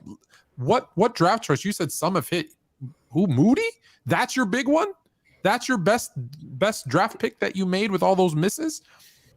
I think we're seeing the end. We thought it was the end when KD got hurt and they lost to the Raptors, and that was the end of the dynasty. I think this is the end of the Warriors as we know it. You might not see them back in the playoffs for a few years. In the playoffs? In the playoffs. I think that's a bit. Yeah, that's a little overboard for them. Yeah. Were they not borderline playoff team this year? I mean, they were the 6th seed. There was a lot of borderline. Not the Western. I want to say the everybody from 5 back was a borderline. You know, but that's my point. So now you're going to lose Dray. You're going to lose Klay. Steph's going to be a year older, and you're relying on Jordan Poole. Well, I don't think they're going to lose both of them though. I think they're going to keep both, if not retain one of them. I think they lose both. I do. Well, I think Steph is still really good. Their young core is even getting better. I'm not now. Don't get me wrong. I'm not banking on Moody and Kuminga and the real young cat that they just drafted, Patrick Baldwin. They got. I mean, and Looney still he can still hold down the paint. Yeah. I think they'll stay competitive. As long as they stay healthy, they'll stay competitive. Steph Curry is going to be a menace for at least a couple more seasons. How many years do you think a billionaire, regardless of how much money he has, how many times do you think a billionaire is going to pay $500 million in luxury tax alone? That's not how he became a billionaire, guys. At some point, and I think it's this year, maybe I'm wrong, maybe I'm a year too early, but at some point they're going to say $500 million in luxury tax. Now we're done subsidizing the rest of the league. We're done. And I think they let the guys walk. I'm telling you, they're going to pull the plug. That's bad business. Regardless if they win or lose, it's bad business at this point. Hold on. Who you say they're going to let walk for it? Draymond and or Klay. Draymond, no, I think Draymond better not be stupid enough to opt out that contract, because I think what they'll do is if he opts out, they'll make it seem like, well, he opted out, we couldn't come to an agreement on a new deal. He's going to go to them and say, hey, I want to go to the Lakers, and they'll figure something out. Yeah, and let me say this. Well, yeah, he's a double agent, but let me say this, right? Also, we good. It's the truth, man. I mean. Everybody know what's up with Draymond, man. Fake ass $100 million man. But anyways, let me with Jordan Poole, you got to hold on to him, bro. And I know they put out a report that they're saying that they don't really want to let him go. That could be for purposes of trying to make sure they don't get done dirty in a trade, or making it not seem like they're desperate to get rid of him. But I just think that with Curry being injured a couple of times. You to me, you kind of usher him in the next couple of years. You tell him, look, you're gonna be the guy. You know what I'm saying? But we need you to keep coming along with us. I think that him as a not being in the role that he's in when Curry's not there is a detriment to his game, because I think he needs to be that guy in order to be that guy. Meaning that if he's getting the ball, he's giving you 26, 27 a game. If you're running the offense to him, no, I'm saying, but we've seen big sample size, and he actually had a winning record when it was him and Klay. So I'm not saying you get rid of Curry, nothing like that. I'm just saying, like, we know Curry's injury history. Maybe Curry could pop up and have an injury next year. We don't know. And if you get rid of Jordan Poole, that's your season. But if you don't, maybe you can salvage it, because he's shown you he can step up in that role and at least play 500 or better basketball. So I do think that you don't give up on Poole. He did get socked out by Draymond at the beginning of the season. Something else happened between those two during the season where it went bad again. So, and Draymond talked about it. He said they got into another incident during the season, I believe. So I think that completely turned Poole off. And I'm gonna tell you something else. They need to put his arms around the dude, bro. My man. Again, from the beginning of the season, we talked about this. When we saw the video, nobody ran over to help that dude. Nobody went over to stop Draymond. If I'm him, I'm like, bro, none of these cats got my back. That's why he looking at them dudes the way he look at them in the huddle. He like, all you so if we supposed to be a team and y'all letting this dude run around here doing this stuff, don't nobody got my back. Why do I care about y'all? So mentally, we don't even know what Jordan Poole is, because we don't know what the situation is in the locker room with this guy. The only thing we know is we saw him get socked out. The world did, and we all tried to flush it under the toilet like it was nothing. But guess what? If that video doesn't come out, maybe they can recover. Which it should be. Yo, Ticket. which it shouldn't have. Yo, Ticket, you just said why they need to get rid of Jordan Poole, though. You just confirmed why they should. Those guys don't have Jordan Poole's back, but they do got Draymond back. Those guys do believe in Draymond Green. So if the Golden State Warriors want to get this right, what they got to do is convince Klay to take a lot less money, which I think they can. I think Klay just wants to retire Golden State Warriors. He's got plenty of bread. I think he wants to retire Golden State. So I think they can talk him into taking less money. I think they need to go ahead and see what Draymond going to do. Put the ball in his court. I'm sorry to cut you off, Elder, but I got a question for you. How many players who still, not ones that know they wash, I'm not talking about Udonis Haslem. How many guys who still think they can contribute take way less money to stay in a place? I mean, it's been guys that was all the time. Dirk comes to Really? mind. Dirk comes to mind up top. Okay, Dirk is one. How about David? How old was he? How old was he? Again, that's irrelevant to me. What I'm just saying, if you think if Klay strikes you as the type that's gonna say, I'm gonna take way less money when I can get 18, I'm gonna take 9. I mean, David West got on that Golden State. David West got on that Golden State Warriors team. David West still Klay Thompson. Hey, Fluent, I could be wrong on Klay. I've seen other opportunities where Klay can leave and he hasn't. I think Klay wants to retire a Golden State Warrior. Yeah, he don't want to go anywhere. I think he wants to stay there. And it may not be way less, but they can talk him into taking less money than what he don't have to be on a max deal to stay with them, in my opinion. Oh, no, okay, not max. Okay, you let Draymond make his mind up. Because if he opts out, that's a blessing to them. Then they just let him walk. If he doesn't, get one more year out of him. Let him go ahead and finish this contract out and see what's going to happen. You can clear your books by the end of next year. You can clear them. With Draymond being able to be gone, then what I'm saying is trade Poole. What they need is wing help. They need more wing help, in my personal opinion. So I know people won't agree with what I'm saying on this, but this is what I would do if I was them. I'd be looking at Philly because I want a place where Jordan Poole can go and shine. Send him over there. You take Harden's spot because you're really an undersized two guard. You just go over there and do what Harden did. Go over there and score. Give me back Tobias Harris since it's the last year of his deal. I'll put him in the mix. Then if it don't work, I got that extra wing help for Wiggins. I got help for Klay. And we bigger, more athletic. He can score. He's already shown me he can produce in the fourth player role. See, a lot of people look at him and say, man, he ain't doing good. He only averages 17 and 8. Wow, he's the fourth scorer. He's the fourth player on that team behind Maxey and Harden and Embiid. I think that's good production. He plays good defense. He's a good, solid wing. He gives you size, athleticism. And if it don't work, he's done. He's off your books. And that's what, $38 million going to fall off your books. That's the move I think they need to make. Go ahead and get what you can get. To me, because Kuminga ain't working. Let's just keep it real. He's not going to work in their system. And as long as you got Curry there, which Curry looks like he's going to play there for a few more years, you got to play this system. This system fits Curry. He needs Draymond in this system. Draymond helps facilitate this system. Bring in this wing help. Then at the end of next year, you got harder decisions to make if it don't work out. But they were there on the cusp. I think what really hurt them was the stuff Tick's talking about. That internal stuff, that really hurt them. Well, get rid of it because the guys believe in Draymond. They don't believe in Poole.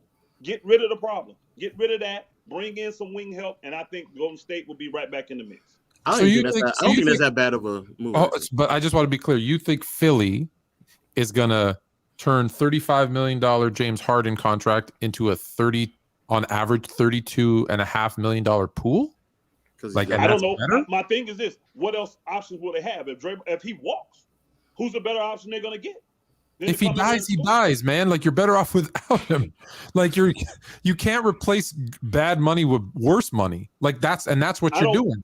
Poole is younger, and like Ticket said, Poole has shown in a starting lineup he can put up good numbers.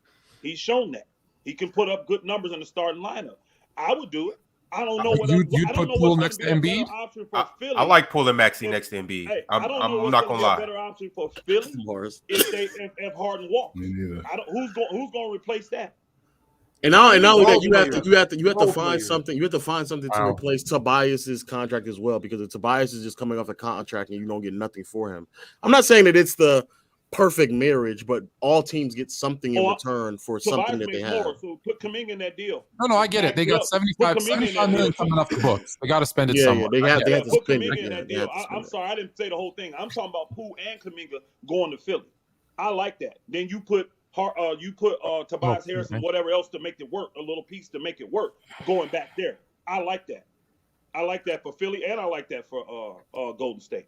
the only thing that I mean, we don't have to spend too much time, but the only thing I would say, even though I more or less agree, because I think, again, these are contracts that have to be spent because there's too much money coming off the books for them not to get someone involved. The defense in the backcourt, and then also, I just think that I don't know how much more time Philly has to kind of just roll the dice on these players, because Embiid is clearly not going to play well into his 30s. That's not a thing for Embiid. And I don't know if people know this. If I'm not mistaken, he's already 30. Oh, he's older than that. Man, he's from Africa. That book, he could be 49. But you're right. Like, Philly's got to make a decision. I hate, people are going to say I'm crazy when I say this. I get it. They're going to have to make a decision. Is it Embiid or is it start a new process? Well, they've clearly made a decision because they're going to do Embiid. Yeah. Well, they just extended him. Yeah. So it's Embiid. They just extended him. Number one. Number two, we're leaving out a really important factor here. We're leaving out the fact that the new CBA is screwing up a lot of things for a lot of these big market teams. So before, with the current CBA, every dollar that you go over, you owe $2. Well, now with the new CBA, every dollar that you go over, you owe $3.50. So this going over the salary cap, 10 or 15 or $30 million, now it's tripling now. And these guys are not going to continue. These guys are not going to continue to do that. That's just bad business. That's number one. Number two, Draymond Green, I could see him, if he opts out of his deal, I could see Draymond. If Draymond opts out of his deal, he's only opting out of that deal because they have an internal agreement. He's not going to opt out of that deal and test the market because he knows that his market isn't nearly what it would be if he stayed with Golden State. He knows that. So if he's going to opt out of his deal, he's opting out of his deal knowing from them that we have a gentleman's agreement that if I opt out of this deal, there's 3 years and $75 million on the table. And we're going to come to that agreement. Now, with Klay Thompson, who comes off the books after next year, that's a contract that's easy to move. It's easy to move now. It'll be even easier to move at the trade deadline because half the contract is already over. Okay. So that would also be a good business move. Plus, you still got a guy in Steph Curry at 35 who is turning 36 next year, who still has some good years left, who still got some life left. So could you possibly get a younger star? Kind of what San Antonio did with Kawhi Leonard. When they had Ginobili and they had Parker and they had Tim Duncan, when they developed Kawhi Leonard. That was supposed to be Kuminga, only except it hasn't translated. So could you get a young star? Could you get a young star in here that could speed up the process and maybe keep this thing going? I personally think no. I'm having a difficult time with the Warriors continuing this, considering where they are and the money. Yeah. Yo, Mars. I know you used to be a avid Warriors guy. I know you know that franchise like the back of your hand. Tell us, if you're Bob Myers, what do you do? I go to Washington and I ask them if they'll give me Porzingis for Jordan Poole. Hand him over. Porzingis has a player option, so he'll be off the books after the next season. He provides elite level rim protection, paint protection. He can stretch the floor. He's also a solid role man. He won't have much playmaking responsibility. He provides another level of spacing that Golden State desperately needed from their forward position. Alongside Draymond Green, that would be a very good defensive front court. Washington should be going for a rebuild, so Jordan Poole, Jonathan Kuminga, some young pieces should be enough for them. Maybe throw in a pick if you need to. Then when you look at wing depth, since I'm probably going to have to get rid of Kuminga, I don't know what's available in the free agent market, but I'm looking to bring back Donte DiVincenzo. I'm looking to make sure Gary Payton stays on the books. So then you'd have Steph Curry. You got to negotiate a contract with Klay Thompson where he's making like 25 instead of 40. So Steph Curry, Klay Thompson, Gary Payton, Donte DiVincenzo, Andrew Wiggins. You probably have to find another forward, an Otto Porter type player. I don't know who's available in that role. If you could, sure, he's been hurt, but Otto Porter type player, Draymond Green, Kristaps Porzingis, Kevin Looney would be my front court depth. You probably get another backup four. I don't know. Maybe you keep JaMychal Green, whatever. But then you just look at bringing in some replacement level wings. But I'd look at getting in Kristaps Porzingis, getting off Jordan Poole, and then. You think Washington they're looking for a backcourt of Poole and Beal? I think they should be looking to move Bradley Beal and commit to a rebuild. That's what they should be doing. Okay. But Golden State can't get Bradley Beal, A, because of the money, and B, because No. I'm not suggesting they go for Bradley Beal. I'm saying, but I think it's Washington should be at a point where they should understand. Yeah, they should. Okay. That's why if I was Golden State, I'd go for Porzingis. Miles, I'm getting the vibe that you kind of got this Porzingis thing. He's kind of got maybe a hybrid Andrew Bogut vibe. That's what I was. That's the rim protection. That's the kind of vibe that I'm getting from you. But to add to that, Miles, I'm a little nervous about DiVincenzo, and the reason why I'm nervous about DiVincenzo and guys like that is because we're gonna pay our top level guys. We already know that, right? It's the rotation guys where it can get expensive, and I think DiVincenzo, I think he might get too expensive for us considering what we already have at the top of the roster.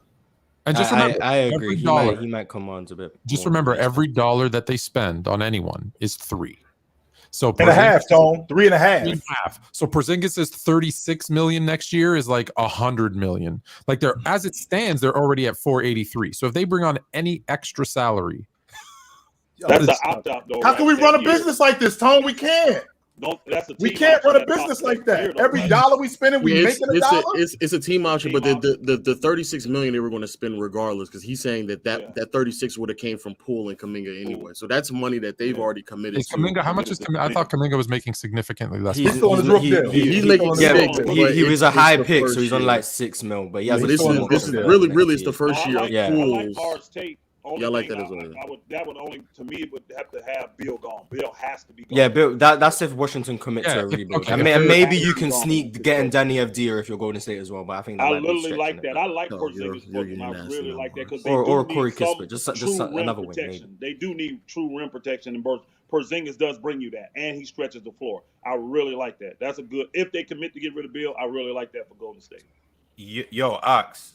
As a Northern Cali guy yourself, if you're the Golden State Warriors, what is it that you would do? Man, I don't know. I've heard a lot of good ideas from the fellas already. I'm trying to get off of Jordan Poole and Draymond Green. Draymond Green is declining. His style of play. I don't think he has the skill set to really be effective too much longer. You know, with his skill set, the decline in athleticism, I don't think Draymond's really going to give you too much. So if we can work something out, I'm trying to get him out of there. Jordan Poole, he doesn't want to be there. But he has value. I don't know who said it about it being really hard to trade Jordan Poole, but I think there's a lot of teams out there that would really want Jordan Poole that could see him doing something for their franchise. So who to go get, I can't say.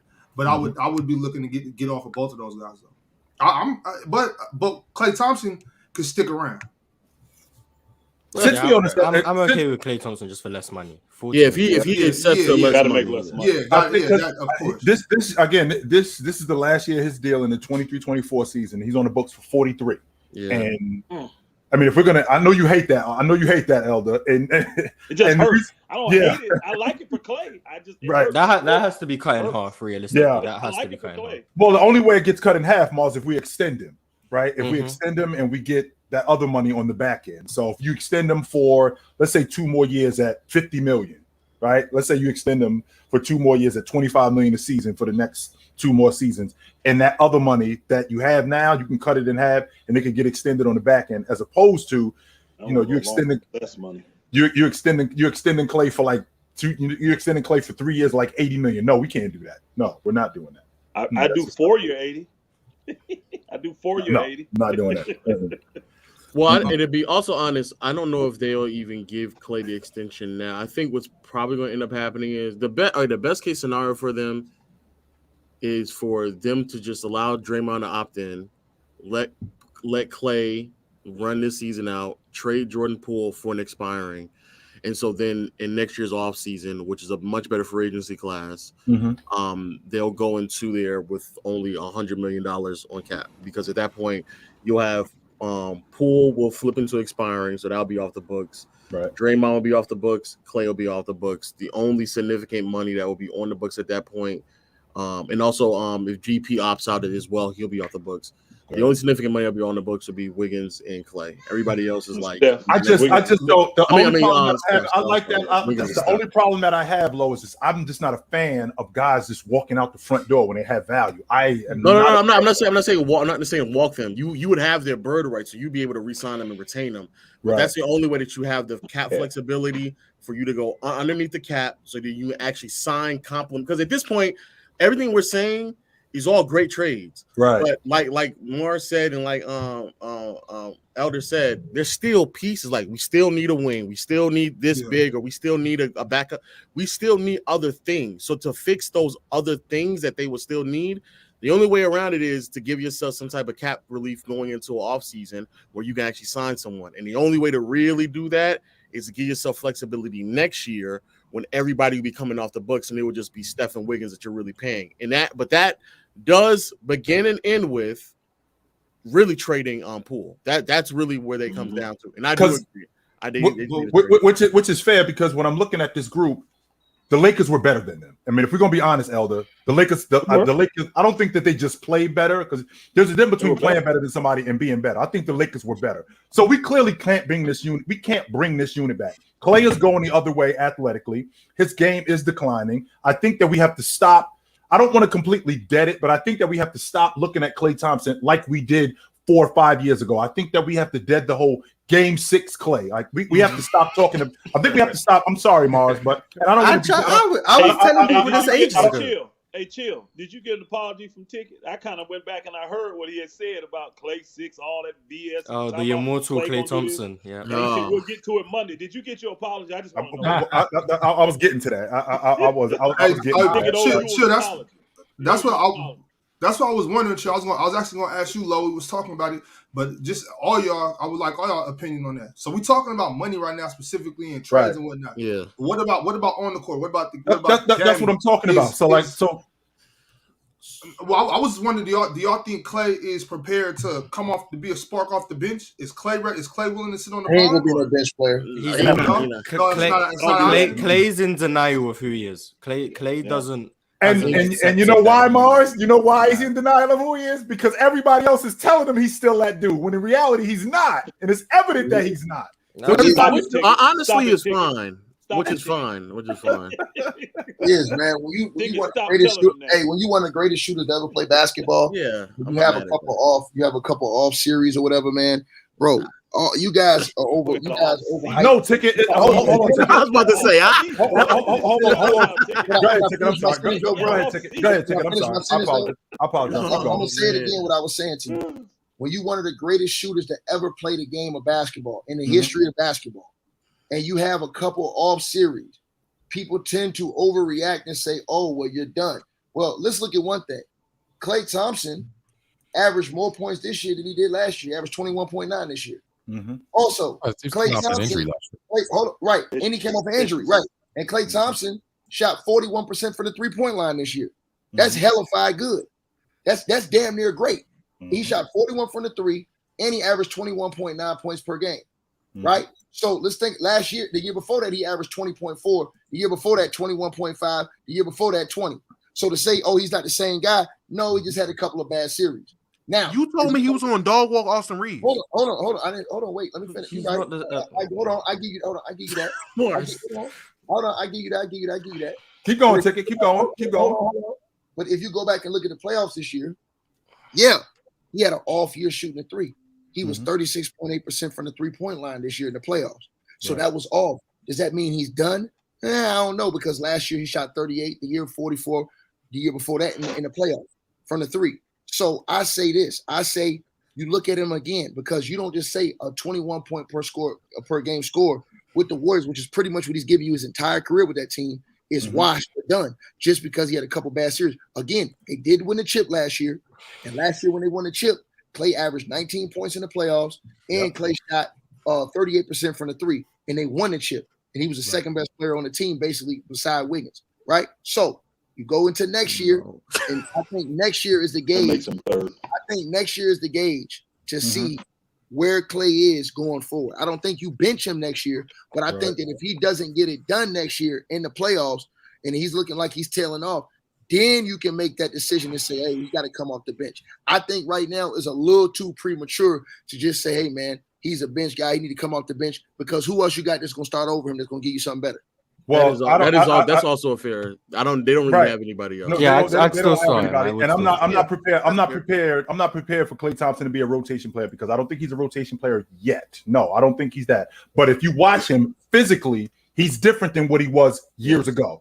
That's a fact. He is different than what he was years ago. And I think people who still watch him, who aren't really paying much attention to him, but they still want him to be what he was years ago. And because he's not, they're not really paying much attention to what he used to be and what he is today. Now, is he still productive? Is he still viable? Yes. But what are we talking about here? We're talking about a guy on a championship roster, right? We're talking about a guy who played on at a championship level. Is he still that good? That's the $1 million question. And I don't think that he is still that good. I think Steph Curry is still that good, but I don't think he's still that good. I think that they have to get younger. Not only do they have to get younger, they got to get tougher. On top of all of that, they definitely got to get tougher because the Lakers were just, and they got to get bigger in the paint. Because when you look at what the Lakers did to them, the Lakers basically dominated them in the paint. They completely thwarted everything that they had going to the basket. Anthony Davis shut that down. They actually were able to compete with them when they sped the game up, which suggests to me that when I look at that Laker team, that the strategy was just as good. Now, I will say this, Damo. There's no reason why when Looney goes off the floor, when Anthony Davis is off the floor, when Looney comes back on the floor, Anthony Davis should have been on the floor. That's a coaching adjustment that needs to be made. There's no reason why when Jamal Murray during this series, when Jamal Murray goes off the floor, Vando should go off the floor. But when Jamal Murray comes back on the floor, Vando should be on the floor. 100%. Remember, we had the same conversation about Vanderbilt when he was guarding Curry. There's no reason why when Curry comes off, Vando can't just come off and guard him and have a primary defender and just have our best chance. But it's fine because at this point, it's LeBron's fault. All I need to add is LeBron's fault while Darvin Ham does that. LeBron made that decision.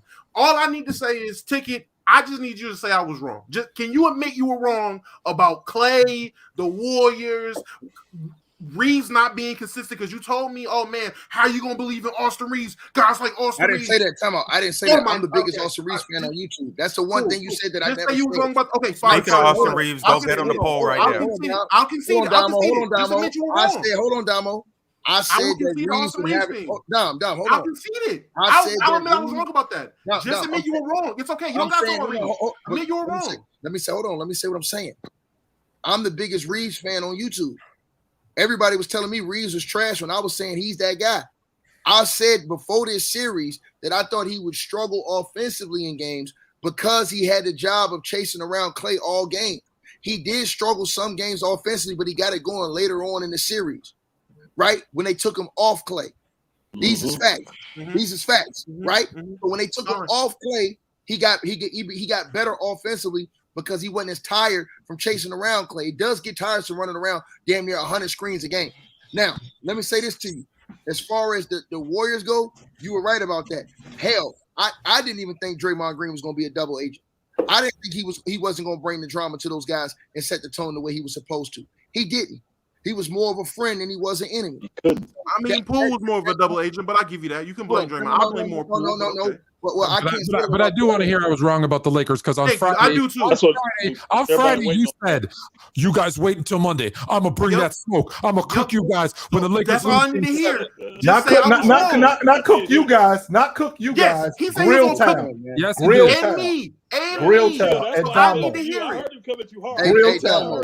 Hey, Damo, that's okay. You just make sure you keep that same energy for your buddy. Here we go with the keep the same energy. Damo, you make sure you keep that same energy for your twin Low, who picked Jokic. He picked Jokic. Here we go. Ho. Ticket. I was wrong. How about that? Ticket, my fault. I was wrong. You don't even have to say you're right. You don't have to say you're wrong. All you got to say is Fluent was right about the Lakers. Fluent was right. No.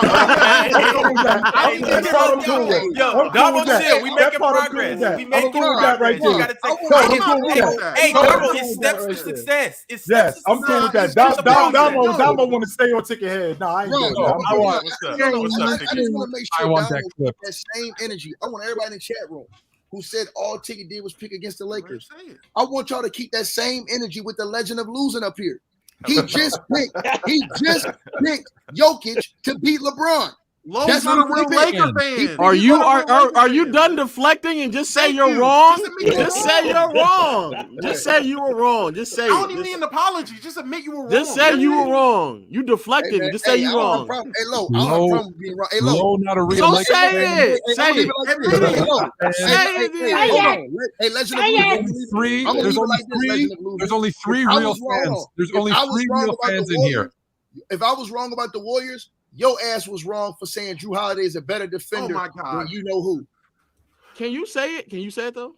You said Drew Holiday is a better defender. Yeah, I'll count it down. I'll count it down. You said 3, 2, 1. I was wrong, man. There we go. Hey, Lo.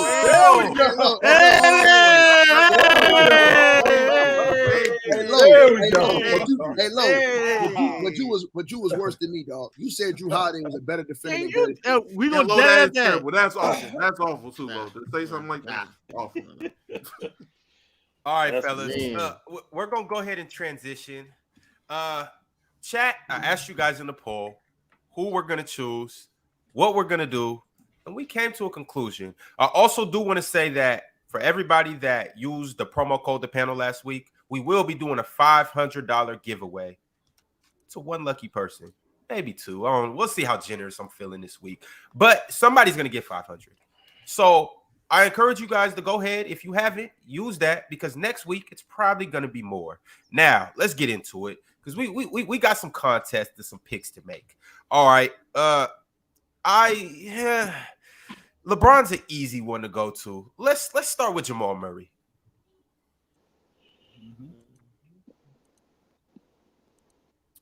Now, I put the poll up. I asked you guys, Jamal, higher or lower?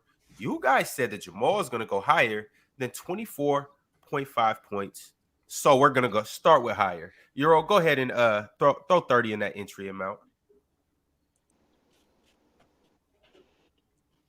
There we go. Jamal Murray averaging more than 25 a game in this series. Hey, this just for game one. This is just for game one. I don't love it neither, Elder. I don't. Nah. You're dropping 32. Look, I like it for game one. Mm-hmm. I like it for game one. Hey, I gotta trust the chat. The chat has been proven to be wrong. Me and Mars haven't been doing all that well. I told you Julius Randle would get higher on the rebounds. You don't want to listen to me. And I told you James Clay was a fraud. Jamal Murray. I'm talking about all the other predictions, Mars. All right, we ignored us. The Lakers in that mile-high altitude. Those old guys in that mile-high altitude. Murray's going for over. Cool. All right, moving on to the next one. Let's choose a different Laker other than LeBron. We'll come back to LeBron. Let's go to Austin Reeves. Mm-hmm. The White Mamba, 4 points. What are we looking at? 14.5? Higher or lower? The chat, believe it or not, chose higher. So everyone's just scoring in this game. I guess. I was just getting ready to say I don't love that. I think this is going to be more of a defensive series than anything. Chat, this is on y'all. I'm trusting y'all. I'm putting my faith in y'all. The chat knows best. All right. Did you call him the White Mamba? He did say that. He did say that, Big Eye. That's what they call him. Oh, no, that's Brian Scalabrine and no one else. I ain't giving the nickname. That's Hillbilly Kobe right there. Hillbilly Kobe. My bad. Hillbilly Kobe. They call him Hillbilly Kobe. Yeah. So we got Hillbilly going above 14.5. All right. Now let's go ahead and get into LeBron. This is the one right here. And so I asked the chat, and it was very close whether he'll go higher or lower in total points, rebounds, and assists. Y'all see the 39.5. It was so close that chat, I have to rely on some of our panelists to get us through this. So Mars said something along the lines of, we should have listened to him last time. So you'll be first, Mars. Higher or lower? If LeBron's the GOAT, like people say he is, he should just score over 39.5 points in this game because Jokic can't protect the rim. So I'm going to go with higher because I've heard he's the GOAT. So I'm going to go with higher. Narrative Mars, we love it. We love it. 39.5 points? That's what he should have. That's what he should have. So almost 40? Well, no, not that's just points though. It's points, points, rebounds, rebounds. It's points, rebounds, and assists. But if LeBron is that guy, he should get that just. Okay. All right, we're good. Okay. So 21, 10, and 9. Okay, yeah, that's fine. That's legit. Yeah. Fluent though. 21, 10, and 9. As a Laker fan, you're the next person I'm gonna ask. Higher or lower? What do you think LeBron's gonna do game 1 versus the Nuggets? What's the line? Is it 39.5? Yes. Yeah. So maybe 23, 8, and 8. Yeah, we good. Higher? Yeah, higher. Yeah. Okay. Well, Someone got to do something. 23, 8, and 8 would be 39, so it'd be lower. But Oh, all right. 24, 8, and 8. I think he didn't he go like 22, 8 and 8 against Memphis, something like that. 23, 8 and 7 against Memphis, something like that. I feel like it's gonna be high scoring, so I'm okay with that. I don't. This is about to be a big over. exactly. There we go. A big over. You mean higher? Higher over. No, we Higher. Higher. You want to say higher? Yeah. Higher. Yeah, that's what I meant to say. Higher. You know, high in the mile high. He about to do some numbers tonight. So I see Bron coming with one of those 35. Tomorrow, I'm about to say. Oh yeah, tomorrow night. I almost freaked out. I was like, tonight. not tonight, Lo. You got some time. Chill out, Lo. You got some time. I ain't mean to make you sweat. Get low blood pressure up. But yeah, I see one of those like 35, 12, and 8 type nights. You know, Bron putting up some numbers. I'm trying to tell you. Not tonight. I said it again. I'm sorry. Tomorrow. Yeah. If he's the GOAT, that's what he should do. Facts. So Euro, let's go ahead and do that. He's the GOAT, right? He is the Higher GOAT. it is. Elder, do you think we should take an insurance policy on this? Yes. No. No insurance. No. Then. Hey, I agree with Ox. He gonna go way over that. With those 3 stats, he gonna go over that. I'm saying take the insurance. He averaged 39 for the whole Warriors season. He's gonna go over in the first game against Denver. Come on. Facts, because LeBron never takes game 1 off. He never does that. I was just about to say that. I just think with that pathway to the basket, no shot blocking, I just think LeBron, he gonna eat. He gonna eat. If he's the GOAT, like you said, Mars. Exactly. I hold the alleged GOAT to GOAT standards. If he doesn't go over 39, dead that conversation. Yeah, so if he doesn't go over 39.5, he can't be the GOAT. I'm sorry. He dropped to number 4. You got to think about it. When Aaron Gordon's guarding him, like in the perimeter especially, once he gets past Aaron Gordon, who's the second line of defense? Like who's going to stop Brown at the rim? Joker. And then Joker is a joke. DeAndre Jordan. He is a joke. Thomas Bryant. Jordan's going to get as many minutes. If LeBron can't finish at the rim around Nikola Jokic, that's just not the GOAT. But there's also that if Mars, if you was in front of me right now, I swear to God, I'll put you in a sleeper hole. I swear. If Mars was in front of me right now, I would put Mars in a stone cold sleeper hole. I swear I would. How often is he getting? Oh, you gotta do the finish. Hold up, right quick, fellas. Let's finish this out, and then Lo has a question for us. Euro, go ahead and submit that. We're not taking no insurance. So 30 to 180, chat. We'll see what happens Wednesday morning. We'll see what happens. I got one more for you guys tomorrow, but we'll talk about that tomorrow. Mm-hmm. All right, Lo, what question were you gonna ask? How often is he getting by Gordon, and why is he gonna have the ability to get by Gordon? Screen. Is he not the GOAT? Like what? So if they screen and they're gonna go under the screens, they're gonna go under the screens. What further? Who's out on the line? This is the issue with you, Lo. You're trying to think all critically and talk about all basketball terminology. If you are the GOAT, you get it done. He was struggling to get by. He was struggling to get by Tillman in the first round. So but if you're the GOAT, you get it done. Stop talking about all terminology. Mars, how is he going to do this? Mars, stop. Mars, stop. You're overthinking. You know why? Here's why, Lo. How many days of rest has he had? How many days of rest has he had? The big thing, right? 4. He's had 4 days. Okay. So he's going to come in today. That's why if you were going to say, game 1s, he doesn't always play great.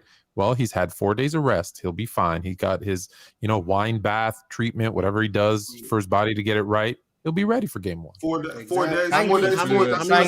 Jesus. He's got at least 50 hours of treatment in 4 days. Yeah, exactly. That's enough time to get his re-up on his PEDs. Like he's good. How many games did he have rest? Oh my God, Mars went there. Wow, Mars is Mars, I'm gonna swing on you when I see you, Mars. How many days of rest did he have? How many days of rest did he have between Game 6 in Memphis and Game 1 in Golden State? I think it was 3 days. No, yeah. He finished that April 28th. They was waiting on us. They didn't play until May 2nd, because they went to a Game 7.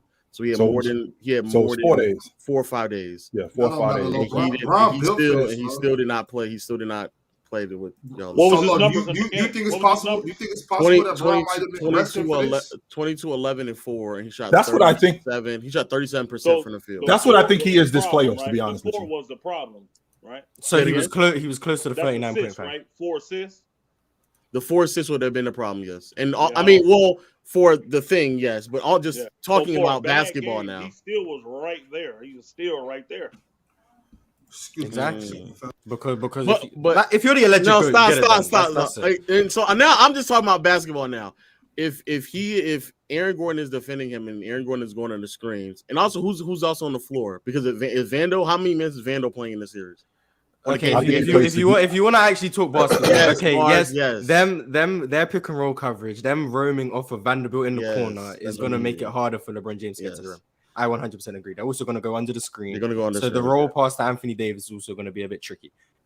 But I think Vanderbilt's not going to be played that much in this series. Okay, that's the question. I think Dennis Schroeder is going to be used more consistently on Jamal Murray instead of using Vanderbilt, because I think offensively he's going to be unplayable based on how Denver are willing to concede corner threes to weak outside shooters. Okay. So Jared Vanderbilt won't play that much. I think they'll go with Rui Hachimura, they'll go with Dennis Schroeder. They won't really use him that much. Then you look at LeBron James. I think most of his offense in the half court is probably going to come from post touches. I think Aaron Gordon doesn't have the physicality to deal with LeBron James like he dealt with KD. So I think those type of post touches, you're going to have to end up with Jokic roaming over. That's going to leave opportunities for Anthony Davis in the dunker spot. I think that's where he's going to really thrive more so than just half court perimeter creation. There you go. Basketball talk. But if you're going to go, you get it done. That's it. What's so funny, Tom?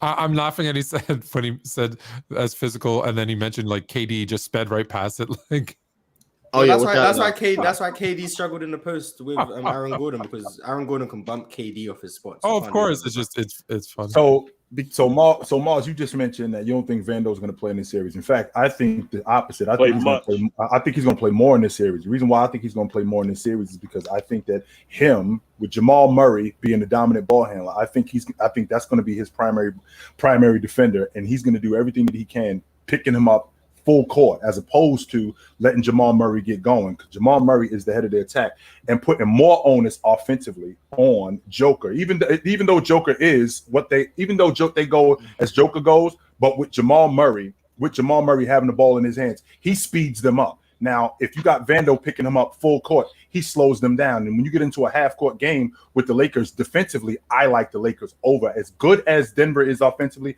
I like the Lakers. Now, in terms of James, you kind of stole a little bit of my thunder, because Lo just talked about how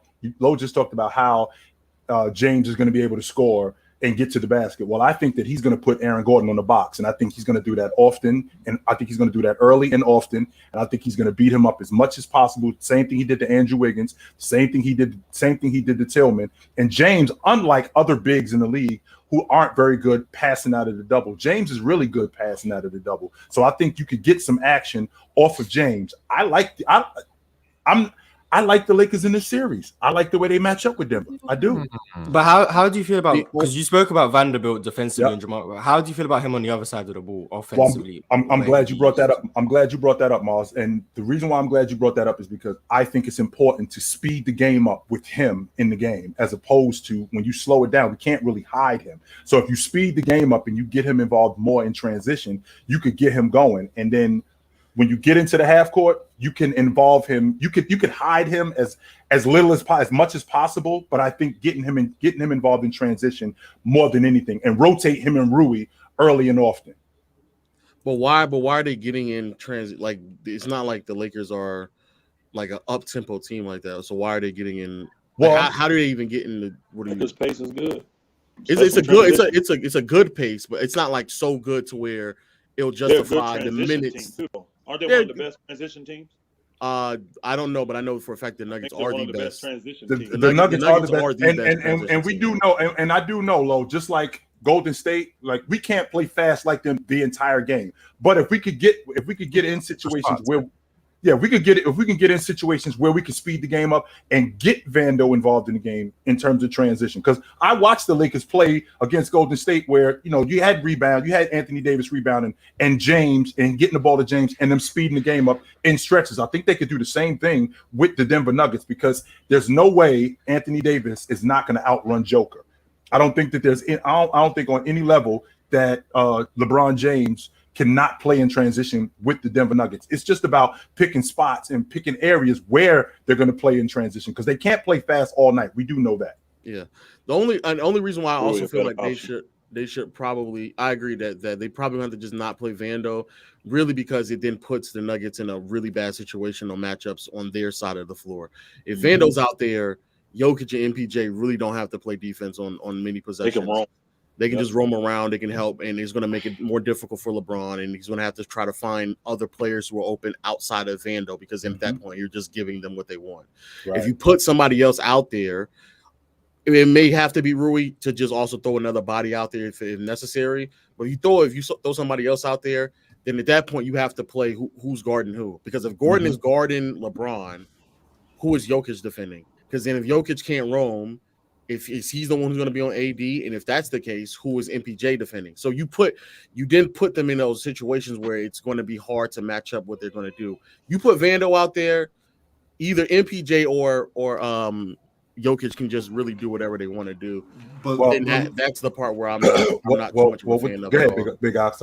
Lo, I mean, isn't that kind of a coaching thing? Do you not want to play your best defender because you're worried about the other side of the floor? Can Vando, when you got a guy like LeBron James that facilitates and passes as well as he does, can Vando not play down in the duck spot in the short corners area? That's where I was going. You know, where do you have Anthony Davis? Where do you have Anthony Davis? And he's also not good in dunkers, but his touch around the rim just isn't very good. Well, where would you put Anthony Davis? Well, they don't got to play all the time together, but on top of that, I mean, AD can play out of the high post.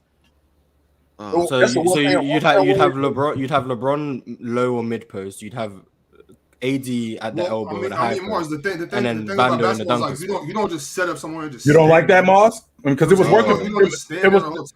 It was actually working for Golden State until Gary Payton got in foul trouble. It was actually working for them. No, it didn't work. So Moss, they barely played Vando in the second half of any of those games. Well, let me give you my thought process. You tell me how this works out. If I got Vando on the weak side short corner, if AD is setting high picks for LeBron, D'Lo, or whoever it might be, setting high picks and just rolling to the free throw line, you know, not rolling all the way down, doesn't that put the defender in a tough situation? Do I step up on Bron attacking this way? Do I step up on D'Lo or Schroeder who can pop that mid range? Or do I stay here and guard Vando? They're never guarding Vando. They're never guarding Vando. That's my point. That's my point, Loaf. If he's in that short corner, if LeBron's attacking from this side, that's an easy dump down. But I understand what you're saying, but I've seen they've ran that exact same thing several times, and it just doesn't work. And the reason why it doesn't work, Vando hasn't had the repetitions of knowing when to cut properly. Vando's a bad 3-point shooter. Vando doesn't cut when he needs to cut. And even when he does cut, he doesn't have a good enough finish around the rim. So even when they make the dump off pass, when he does cut, normally the big isn't even committing enough to a mid-range jump shot from LeBron or Dennis or whoever, and they're still being able to then go back. If you don't commit to LeBron, you're getting dunked still at 38. And this is where the disconnect is. If y'all believe that I don't think LeBron's turning the corner of the screen as well and so that's what I'm saying. If y'all think that that's what he's doing when he couldn't get past Tillman like that in that first round, he was struggling at times in the second round against just smaller defenders, and Draymond isn't the same defender he once was either. So if your thought process is LeBron's going to turn the corner and just dunk on people, I'm saying for Ox is that. Right. That's what I'm saying. That's not a good enough answer for me to pick. Right. I don't think that. Post up would. Right. I don't think that. That's why I'm saying that in order to get we got to find easier buckets for Vando, and those easier buckets, very much like with Rui, I think you got to speed the game up, but you got to speed the game up in stretches. I'm not concerned because Mars, you just brought up MPJ being a Roma. I'm not concerned with MPJ being a Roma at all because he doesn't really do much defensively. He doesn't scare me. He doesn't. He doesn't concern me as a defender at all. Not even a little. Chill. If I'm a coach, it might be a pick on MPJ type of thing. To be honest with you, I'm actually hunting him. I'm going after him. We might give him the Jordan Poole treatment. Yeah, I'm actually going after him because all he wants to do is get to the long ball line. He doesn't want to do anything else. That's it. He doesn't want. If you watch him play, he doesn't want to do anything else except get to the long ball line. But with that being said, I think Vando is smart enough. So if you can get him easy buckets in transition, particularly, and we're not talking about our offense solely being ran through Vando being in the dunker spot, but if we could get some offense. We don't have to get a lot of offense, but if we could get some offense from Vando, where we could get something in the short corner, we could get something in the mid post from him, then I think that I think you're definitely on to something. Hey, chill. I think you playing. Oh, go on. No, you can. Okay. I think Elder Roof's about to say the exact same thing I'm about to say. I don't think you need to do that with him when you got a guy that puts them in bad positions. When you put Rui out there, now they got bad defensive situation, and Rui is good offensively. Better than Vando in transition, and he's better than him in the half-court offense. He shoots the three ball better than him. He can put it on the floor and get in there and do a little turnaround that he does. He's just better offensively. So they have to guard him. You can't leave him wide open for threes because he's going to knock him down. He's already shown you that in all the series. So to me, it makes no sense for the Lakers to force feed Vando. That's what it sounds like we're trying to do. No. I'm not doing that. Vando on the court because we feel like we need him to guard Jamal. We don't. I think boy is good enough. He's got the length. Now, Jamal will try to bully him a little bit and Austin Reeves, but he's got the length. Boy is a little smaller, but he's a little tenacious. I think you can guard him with the guards that you got and kind of contain him. And then here's the thing: if you bring him Vando, hey, Elder, who's old boy? Schroeder. I think you should. I think because he said him earlier, Schroeder. I think you should start Rui, is what I think, and bring Vando off the bench because now you have two guys coming off the bench that you can attack Jamal with. So let's say Jamal is cooking D'Lo and old boy, D'Lo and Austin Reeves. Now you still got two guys in Schroeder and in Vando you can bring off the bench to throw at him because he's the one you're really worried about cooking you offensively. You're not really worried about any of them other guys cooking you offensively because Joker gonna be what he gonna be. You know what I mean? And he's going against Anthony Davis. So that's your clash, your war. Let's just say they pan out. Let's just say they even out. Now your only other concern is Jamal Murray. And now you got a lot of guys to throw at him. I just think Rui makes it hard because who is Michael Porter Jr. going to guard? And if Gordon is guarding LeBron, and the big fella's guarding the other big AD, that's a matchup problem. That's a way better matchup problem than Vando. And I'm starting Rui. I'm actually starting Rui. And there's been times where Vando has actually had really good halves, and he has still went away with him. He's gotten so unfavorable with Vando that, and granted, the Warriors are more guard oriented, so he got stretched out a little bit more. But they're also going to get stretched out in this series as well. He went away from him, and he didn't even start him in the last game of the series. So I'm not. Darvin is slowly moving away from him. And another reason why I like him potentially coming off the bench is because it's also just another player off the bench that you can throw size at Jokic if we do get to that point. The other problem that I have is we at times was a little bit troubling defensively when they started to maybe not attack, but kind of target AD and pick and roll for Curry. And then we went for the switch probably early night. I believe we should have. And they pulled AD out of the lane. And they were able to get easy looks. If AD's defending Jokic out of the gate, he's going to be pulled out the lane out of the gate. He's just not going to spend that much time. And the best that we've looked defensively is when AD is in the lane, he's just controlling everything, and then occasionally being able to pop out and switch. But if we're pulled out, and the one thing that Jokic and them do really well.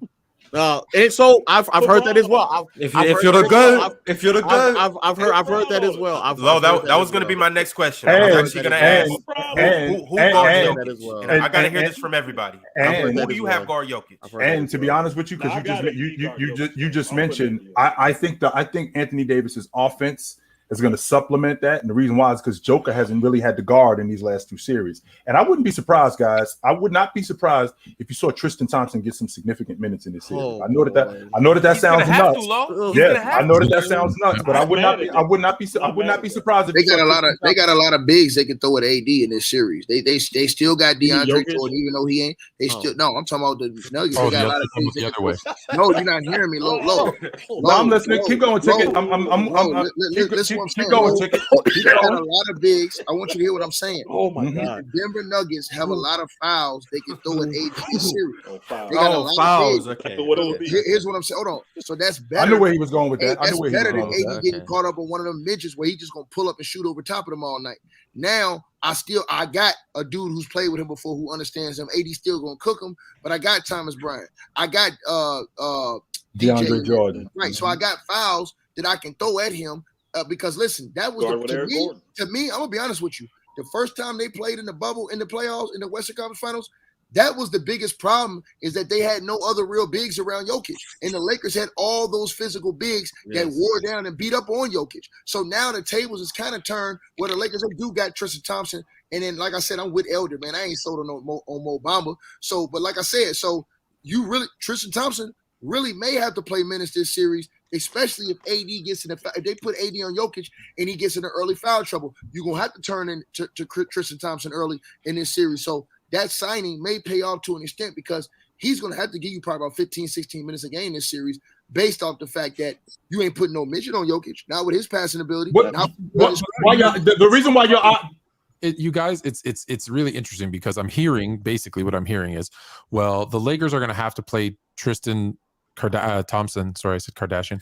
Tristan Thompson and Mo Bamba to counter Jokic to give those 6 or 12 fouls, and the Nuggets are gonna play Thomas Bryant and DeAndre Jordan to counter AD. But the reality, I'm not saying that. I'm not either. Kind of what it sounds like because that's not what's going on. No, that's not what's going on. Now, low. I see your face when you bring up to counter that. Right, like if they put in Thomas Bryant, you put in Tristan. That's gonna last 1 minute, dude. Like AD. That's not significant time. Michael Malone's going with Aaron Gordon in the 5 lineups. He's not settling with DeAndre Jordan. Right, and understand something too, Lo, because I know when you think about Tristan Thompson, you're thinking about how bad he is offensively. I'm not thinking about that. I'm thinking about when Tristan Thompson comes in the game. Those are stretches where you can speed the game up. So Tristan Thompson rebounds the basketball, and we can speed the game up. Does everyone just? Everybody. I don't mean him. I don't mean him. I'm talking about him rebounding. He allows us to speed the game up. So when you have to force misses to get rebounds. You do have to force misses. I mean, is Tristan Thompson? Tristan Thompson. I don't think he's a great defender, but he's a body that can still. Who is he defending? Who's he a body for? He's a body for Jokic. He's a body to throw out. Then he ain't forcing misses. If he's a body for Jokic, you think Aaron Gordon is scoring on him every time? Oh, and that's why I asked you who. That's what I'm talking about. That's where I was going. So he's not a body for Jokic. For Aaron Gordon, he's not a body for Jokic. So you'd have him on the court at the same time as AD. No. Here's what I honestly think. So then where's the think? I think I'm confused. I don't understand. I'm confused. Here's what I honestly think. You're going to see Tristan Thompson, Mo Bamba, Thomas Bryant, and DeAndre. No Mo Bamba. Let me finish what I'm going to say. I'm listening, Tom. Go ahead. Those 4 guys play less minutes than we've talked about them already. Yes, that's what I think we're going to see. Yo, that's wild. They only play in garbage time. They're playing garbage time. Talk about more than they're going to play. To that point, and so the original statement of LeBron on the block makes the most sense to me about how the Lakers can actually generate advantage creation for themselves to get quality looks. LeBron at the top of the key. I don't even think it has to be Aaron Gordon. It can be KCP, it can be MPJ, bro. Everybody's going under screens. They're not going to meet him all the way at the top. They're just not going to do that. They're going to go under screens with whoever is the 5, if it's Jokic or whoever's defending, sagging off or playing drop coverage and trying to just meet LeBron at the rim, and they're living with him shooting threes and mid-range jump shots. Right. That's what they're going to live with because they know for a fact on the other side of the floor they're going to be able to get quality looks at the rim, especially if Anthony Davis pulled out of the basket. If AD is defending Jokic, which I think Darvin will kind of throw different things, lineups to figure out what he can do. But if AD is guarding Jokic, they're pulling Jokic out of the lane, and you can't top lock them because Jokic is making a pass, cutting to the rim. You can't help too much and try to shoot the gap because they'll again cut to the basket. And if you don't come off the screens quick enough, or if you're not switching when they do the handoff, those are quality looks that they're getting almost every single time. It's going to be very, very difficult. It all depends on lineups. I agree. I don't think Vando should be playing that many minutes in this because you have to make them work defensively. The more you don't make them work defensively to come, because in that last series, bro, almost every play they did not put Jokic in action with Jamal Murray, KD at the top of the screen because they are shooters and have him hedging high enough. Or it was like we won this possession. We won it. Jokic is not being involved at all defensively. We won the possession. Jokic is a great rebounder. He's going to close out the possession, if not him, with help of Aaron Gordon, and they're getting out in transition.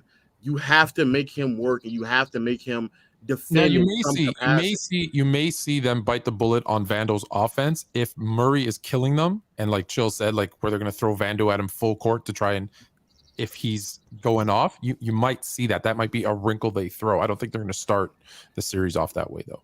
Yo, so this is the question I got to ask before we move on. Is AD Jokic's primary defender? And if so, what happens when the inevitable happens and he gets 2 fouls in the first quarter, 3 fouls in the first half? I don't even think that's what's going to happen. Your GOAT needs to step up. I think you lose value with AD guarding Jokic just because Jokic pulls AD away from the rim. That's what he didn't have that problem against Golden State because Draymond and Looney, they're not as good at passes, and B, they don't stretch the floor. I think he might have a playmaking masterclass in this because he pulls him from the rim, and they're going to get cuts left and right. Offensively, I think the Lakers. It's going to be offensively. I think you might see the Lakers play like LeBron at traditional. If you're doing traditional, I agree. What Elder said earlier was not crazy. And they might have to do that a little bit on defense too. And they did that in this regular season as well. This is for people who really watch the Lakers.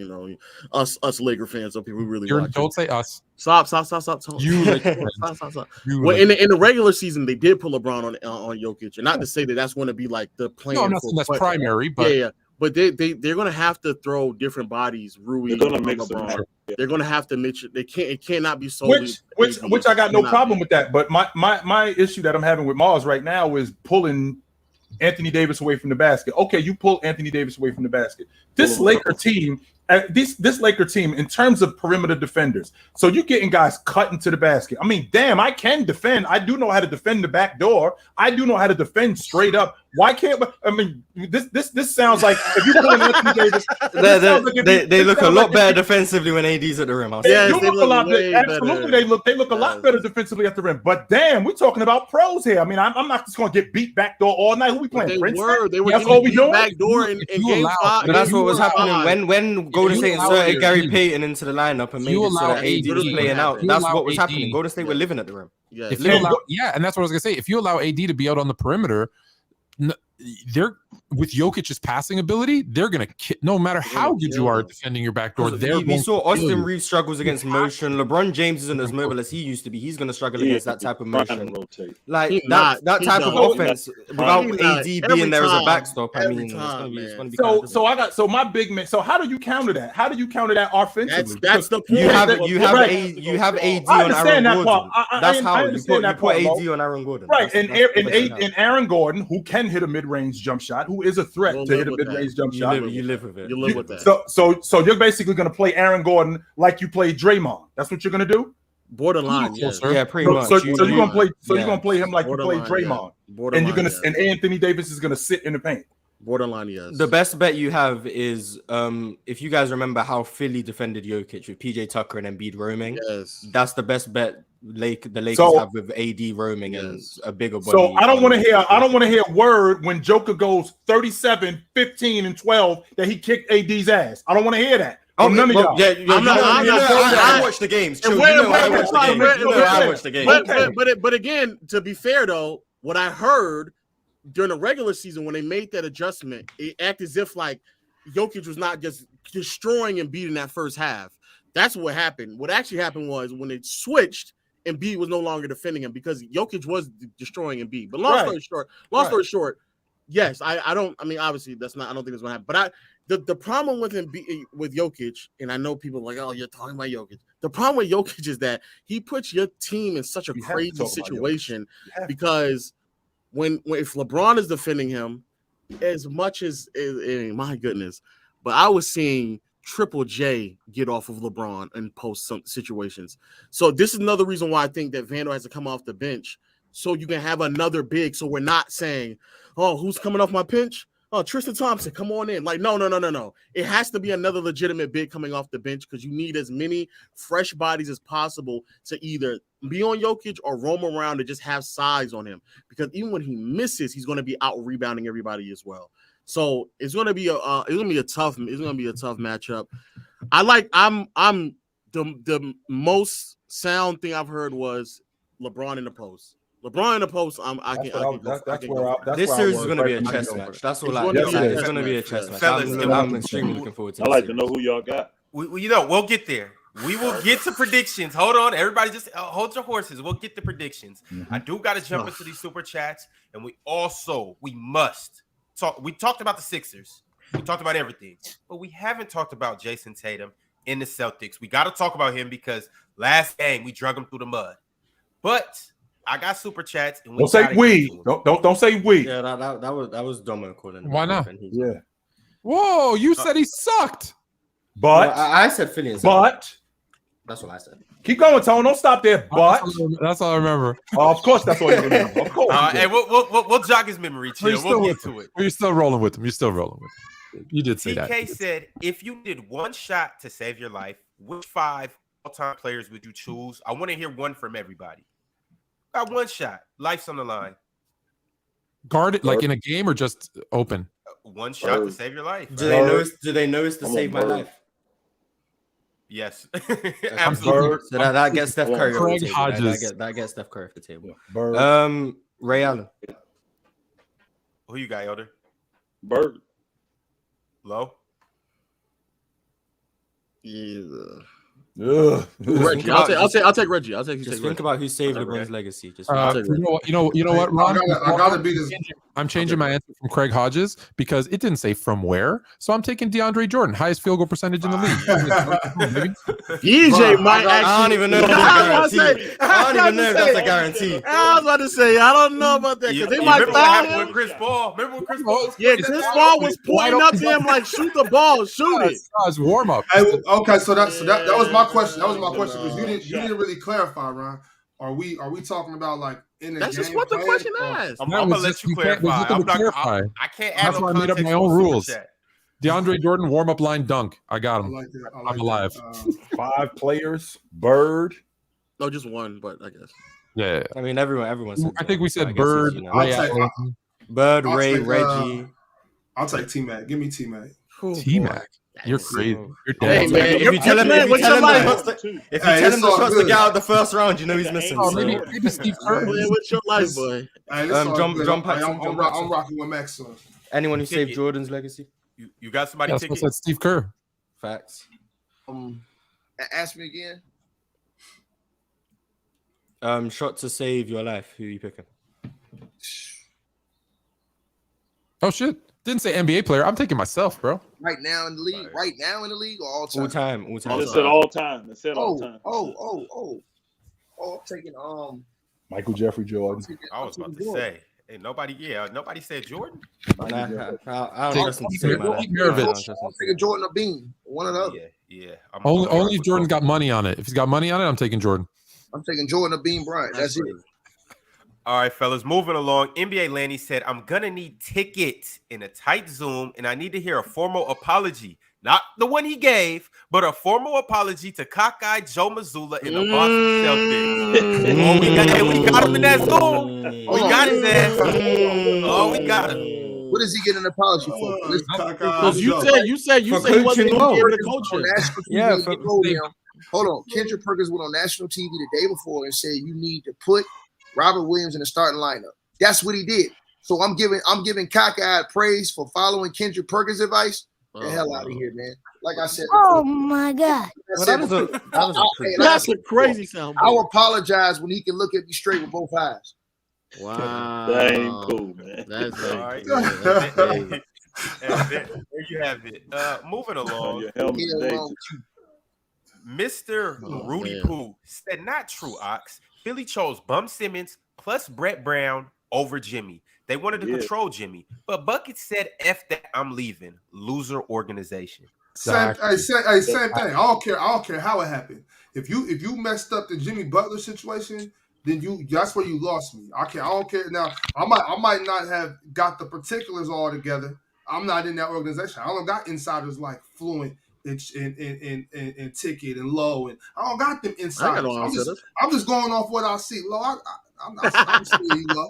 I don't got them insiders, so I'm just speculating off of what I see. And all I know is that Jimmy Butler was there one day, and the next. Hey, I walked in the house and all my stuff was gone. You know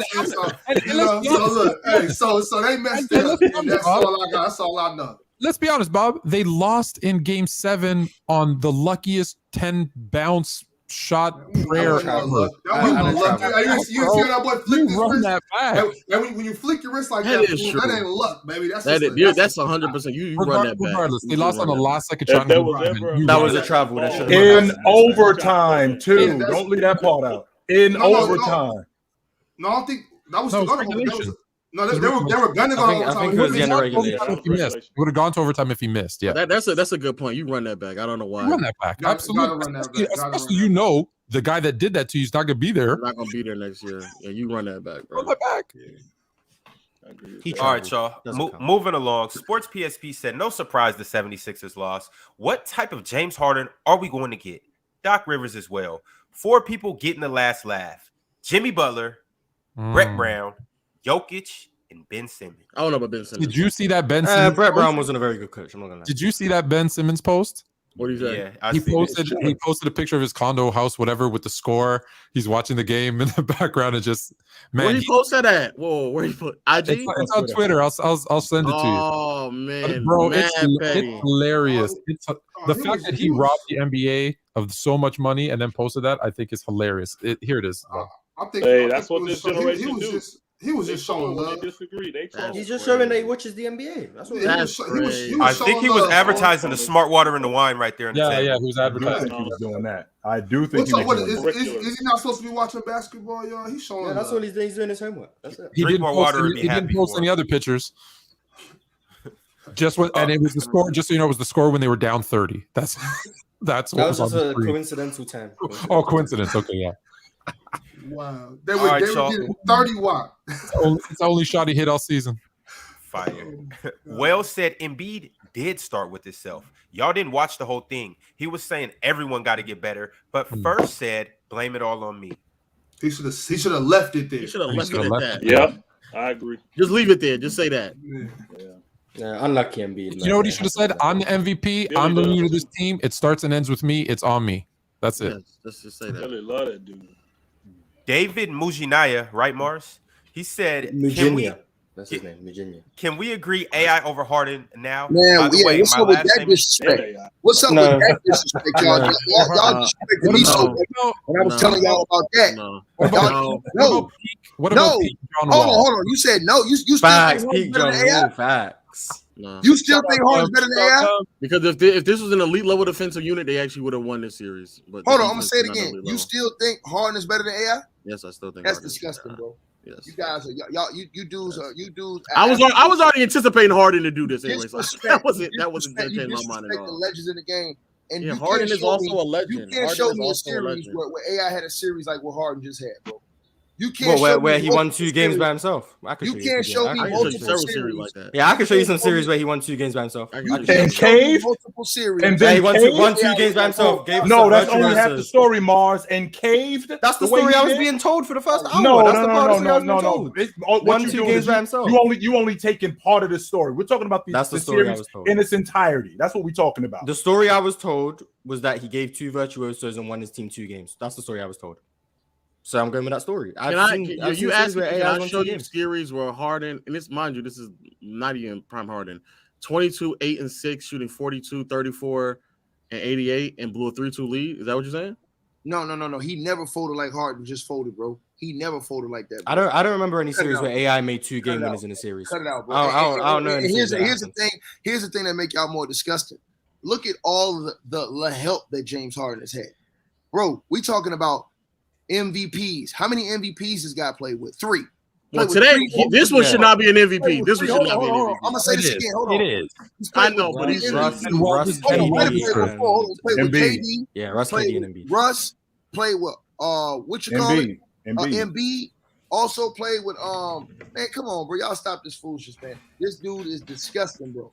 For y'all to say, well, I might not be able to show you that much because he didn't make the playoffs as often as Harden. So I'm saying, but for y'all to do that, man, all the help Harden has done, he didn't. He didn't make the playoffs that often. So I can't really show you that much. Never to get to an NBA Finals with all the help he's had, bro. He did get to a final. No. I'm talking about as a guy. Well, now this is as where he got to the final. He got to the finals as a 6 man. I'm talking about as the guy. Yeah, but you just named a bunch of you named a bunch of things that you named a bunch of times when he wasn't the guy. So he's never played with an MVP. No. But he was a top 2 guy. He was a top 2 guy. All those other years. Take that 1 year out from Houston all the way on. He was the guy or the second. You take 01 out. Okay. That's disgusting. No, I'm saying AI was the guy. No, I'm saying AI was the driving force. Bro. He was a guy on an elite level defensive team in a weak Eastern Conference. To the legends in the game and Chilltown. Yeah, he's a legend. Harden is a legend. Harden is a legend. Why guys like you, Chilltown, I be losing respect for y'all because y'all don't stand on business when they say foolishness like this. That ain't true. I go back and forth with these dudes all the time. Wait, so saying Harden is better than Allen Iverson is disrespectful to basketball. Cut it out, man. What are you talking about? How many times have you had the argument about John Stockton? Yeah, I know. Who are we talking about here? All right, y'all. Let's keep it pushing. Hold on, Ron. Hey, Elder, what's up with this AI disrespect, man? Bro, these dudes don't have no. I ain't finna get into it. I don't want that. That'll be a whole again. I ain't finna get it. I like AI over Harden all day. I do. We got to move on. Ticket. Unfortunately, sound like y'all praising losing, but hey, that's just me. What? Sound like y'all praising losing. You praising losing with James Harden. No, that's what sound like to me. That's what sound like to me. Everyone's just arguing over 2 losers. That's what that's. 2 losers, basically. Yeah, that's what we basically. At least you admit he's a loser. I'll say that. I've never denied that. I've never denied that. Harden. Like I said, I was anticipating the Harden drop off. I'm already here with it. His team's much further than Harden has, though. I know that. One time he got his team further than more than what Harden's done. If he was in that East, he would have been. In that East, I agree. One time more. I agree. In that East, he definitely would have been dominated. All right, y'all. Keeping it pushing. Tay Luke 777 said 1-350 on UD. Fading is key. Also, do we look at the rule changes when comparing errors and bolstering legacies? That shit is important. I judge you relative to your era. So if you benefit from a rule change, it is what it is. Like, I just judge you how you played within the set rules of the time. Everyone who played in that same time as you had the same rules, the same benefits, same disadvantages. So I just judge you relative to that time. Now, I can understand how the rule changes did benefit certain players. For example, the illegal defense rule benefiting a guy like Charles Barkley, or the rule changes benefiting a guy like Steve Nash. I can talk about those things, but I'm still going to judge you relative to the time and not hold it against you. So, yeah. Indoor Voices said Ticket picked Dallas to make the play-in over LA. Minnesota over LA in the play-in. Grizzlies over LA round 1. Golden State over LA round 2. Ticket picking against LA is good luck. So that means LeBron is overcoming adversity in Ticket's eyes?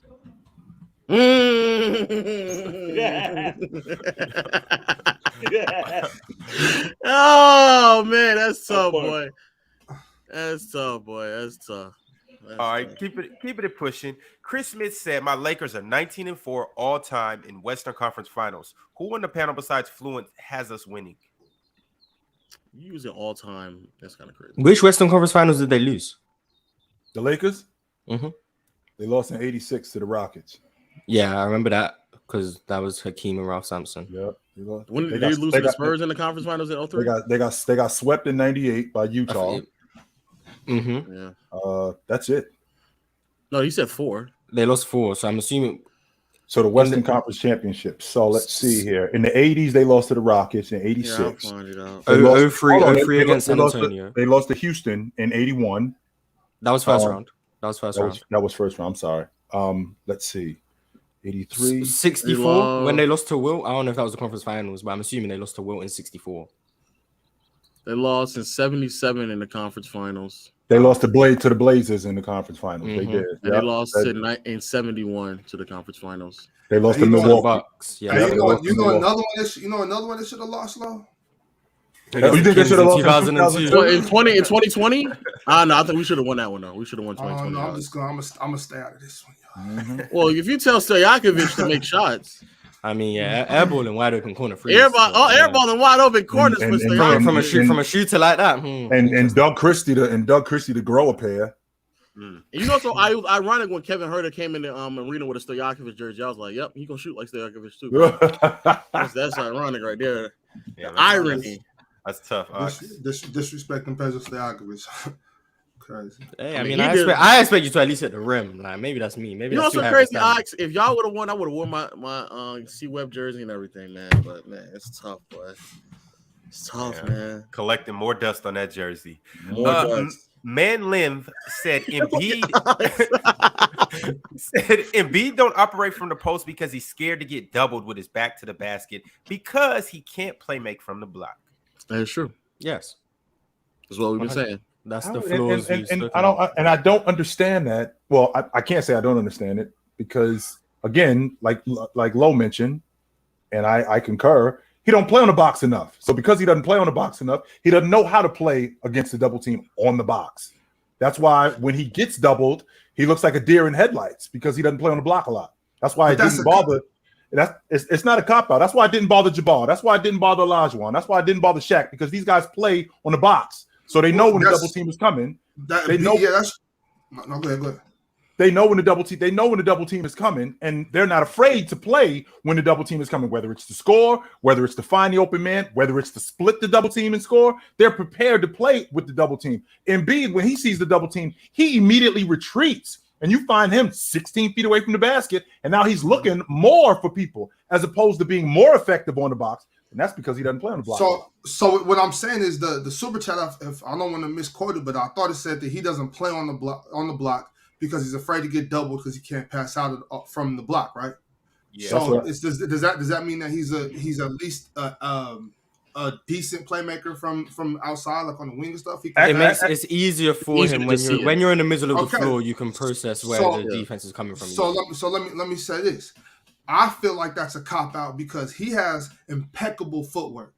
Mm-hmm. So when you're that big with footwork like that, if I catch the ball on the block, mid block, I'm going to catch the ball and I'm going to face up anyway. Mm-hmm. I'm not going to catch him trying to dribble. I'm opening up and seeing the floor already. That way I open up, I can make the skip pass. I can attack the rim. If a guy like that, my favorite move when I am on the block right there, especially mid block, I catch the ball, open up, I dribble right, bam, spin left. I dribble left, bam, spin to the right. It's you open up and I can see the floor. It's a jab step, go by, banging, done. You know what I'm saying? Like, that's a cop-out because he has the footwork to open up and see the floor.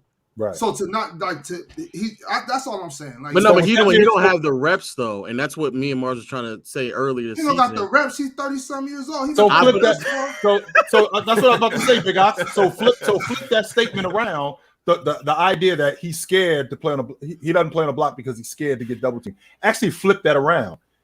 He's scared to get double teamed because he doesn't play on the block. I think it goes hand in hand. I think it goes hand in hand. I think he doesn't know how to react to a double team in the post because he's not in the post enough. But he's not in the post enough because Doc Rivers don't want to put him there because he doesn't know how to play out of a double team. Yes. So you end up he's just gone full circle. To be fair to Embiid, I would give him a pass early in his career because the only way they would use Ben Simmons is on the other side on a dunker spot. But now that he's not there, at some point, like you don't have to just get in there. You have to figure out where the double teams come because this has been a problem with Embiid his entire career. This is not just a one-time thing. This is the most spacing he's dealt with, and he still struggled with it. And I think that goes hand in hand with him and Doc. But that's the reason why I didn't like the whole flashing him at the free throw line because it was just a workaround instead of an actual improvement and development of his game because he struggled with it once more. He just continued to struggle with it. But that's why Jokic is better. Hey man, All right, fellas, move it along. I gotta bounce, man. Hey man, it's been great chatting. Low down in the house. Low down in the man. house. Be easy. Before you leave, Jokic, best big in the league, man. I'm happy we've now we're done with that combo. I'm happy we're done with it, man. I'm happy we're done with that combo, man. Before you leave, who's winning and in how many games? Man, I try to get away with this. No, you ain't. Well, we're not letting you off the hook. You're not. You was about to leave. I wasn't even going to ask. He could text me and was like, nah, run. Something to 6. Something to 6. All right, man. No, that ain't enough. No, that ain't enough. I got y'all, man. Who wins this Nuggets Lakers series?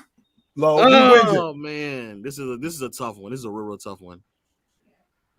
Chad, we got him in the tight zone. I'm gonna go Nuggets in 6. Okay. And the reason why is because I unless I see something different, if Darvin Ham is able to find the right lineups for Jokic in that offense, then it can, without it, I'll change. But trying to slow down that offense the way that they've been moving, like over the past 2 series, it's clockwork. It's clockwork, and it's going to be clockwork again if his response is to put 80 on Jokic. Bro, he's about to have a playmaking masterclass, bro. There's just no removing him out of the lane. The way that they cut, the way that they move off ball like that, bro, it's about to be clockwork, bro. And also the dribble handoffs.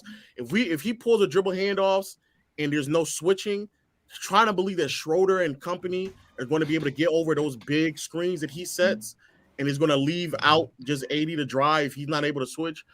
It's going to be tough. It's going to be tough. Low. Don't get off yet. I got to ask you this. Okay. If they do go that route, let's say for instance, I don't know, Vandy or Rui, I don't know, whoever you say is going to be the one actually guarding Jokic. Then once Jokic bullies Vandy to the rim, isn't AD going to have to come help anyway? Now okay, so then that's the other problem. If they play Vandy or LeBron on Jokic then he's going to have a scoring masterclass. Like he's just about to body them all night long. And if the help doesn't come, he's more than effective enough to give them 30-plus points on a very efficient night, which is something that, to be fair, the Suns attempted to do. That's how he got 50 that one night. We're like, we'll just let Jokic score, which is something I could see them do. But then you're right. If it gets so out of hand, then now AD's going to have to come help anyway. And at that point, however, they may just live with Aaron Gordon long 2s or 3s, or Aaron Gordon try to drive to the paint while AD's trying to roam over to the paint as well. Which honestly, again, if you're Darvin, that might be what you have to do. You might have to just live with the fact that he's probably going to have to go for like 30 plus every single night, and then just live with the result of you being able to kind of just slow down everyone else, which I'm not mad at that at all. I'm not mad at all. It's just that as we saw last series, he is liable to go for 50. Like very easy. You think he'll give AD 50? No, I know, but if AD is defending him, he's not. I'm saying he's going scoring if they try to go Rui, LeBron, Vando on him. If AD's on him, no, he's not going for 50. But if AD on him, he can still give you a quality 25 to 30 on solid shooting splits. But it's the passing that I would then be concerned with. I don't see that. I ain't gonna lie. I don't see that. You don't think he'll give him 25, 30? Not on solid shooting splits. I don't see that. I don't see him shooting 50, 60. Well, what's solid? No. 50, 60 is like all time. I'm saying solid like 50. 47, 48. What's his field goal percentage? Hold on. What's his field goal percentage average for the season? Oh, it was like 60. That's solid, man. That's normal. In the playoffs, people normally go higher. So if in the playoffs they go down. Okay, the playoffs normal. Let's just say he shoots 45%. See, to me, that's a win. With a guy like Jokic is shooting 60, you get him to shoot 45% to get his 25 and 30. I think that's a win. He will never shoot 45 on Anthony Davis. We're gonna find out. Oh, you mean that high or that low? No, that low. He's not going to shoot that low on AD. We're going to find out. I think Anthony Davis is the elite defender in the league, especially when he's. I agree. That's what I believe. And I think as a post defender, think you guys think that Jokic is by far the best offensive big ever to play the game. Probably. That's what y'all think. No. I think Shaq, Kareem. I think they also have. I'll get playing right now. Playing in the last 15 years, yes. Great. We have the best defensive big man against the best offensive big man. I want to see that. But I agree with you. But do you think AD is an elite level post defender though? I think he's a great rim rotate. Yes, okay, I do. Think about it. This league though, who does he have to guard in the post? Jokic. That's the guy. That's the only one. Jokic is the guy. That's the one. Well, and again, I want to see it. I know AD. I agree. We're gonna figure it out. Let the two clash. You got the best defensively and the best offensively. Let's see who can win. I just That's think what I want to David see. Robinson. I think you get to the point where the size is just too much for AD, and we all know AD does not. He's been complaining about banging down low. We talking about someone who almost 300 pounds banging down there. We talking 6 games max. Because if you're winning, you're gonna win in 6 games. If you're losing, you're gonna lose in 6 or 5. You see what I'm saying? No, I You agree. gotta go full series. Because if anybody picking the Lakers, they're gonna have to pick the Lakers in 6. You're not gonna pick the Lakers to go to Denver 7. and win in Game 7. Yeah. Have the good. So if you picking the Lakers gonna win, you picking them in 6 or 5. Did it before. And if No, you so- like Denver, you picking them in 5 or 6 as well. So I got the Lakers in 6. And you think if AD's defending Jokic is going to be 25? I think if AD defends Jokic 1-on-1 and he gets the little help, you always gonna have for sure. If he gets that, I think the Lakers could actually beat him in 5. No, but you think he's going to hold Jokic to 25 and sub 50% shooting? That's what he did this season. Yeah, I think so. I do. Yep. All right. So we're gonna see. Low down is in the house. I know you got to run low down. Hey, this is what we watch basketball for. No, for sure. And if he does it, AD, you got it, man. He got it. Low ain't got no choice though. He got to stand on that Jokic stuff. All that stuff we been talking about Jokic, he got to stand on it. I want to see. Hey, Low, just so you know, this is the conversation we was having 25 years ago when Elijah Wan and David Robinson stepped up against each other. This is the same conversation that we was having. So don't think that this is something new. This is the same thing. I just think at that time the same size. conversation with Elijah Wan and Shaq. Remember And Shaq, we had the same conversation. We had the same conversation. My only problem is just the so you size. know, this is nothing new. It's just the size. Mhm. If AD weighed about 20, 30 pounds different, I would be wholeheartedly with y'all. Just so you know, size discrepancy. And even with Jokic being the truckload, Elijah Wan played at 260. Shaq was 290. Just so you know, we was having the same conversation. And I don't think Shaq ever been 290. maybe year one. Maybe year one is 290. Oh, that boy. All right, but I'll catch y'all later, man. We will. Low down in the house. All right, Low. Appreciate you coming through. All right, fellas. Moving on to the next super chat. Donovan Samuel said, "Doc gotta go. How many passes is he gonna get? Look at the postseason track record." Thanks. He just coaches chokers. It's not his fault.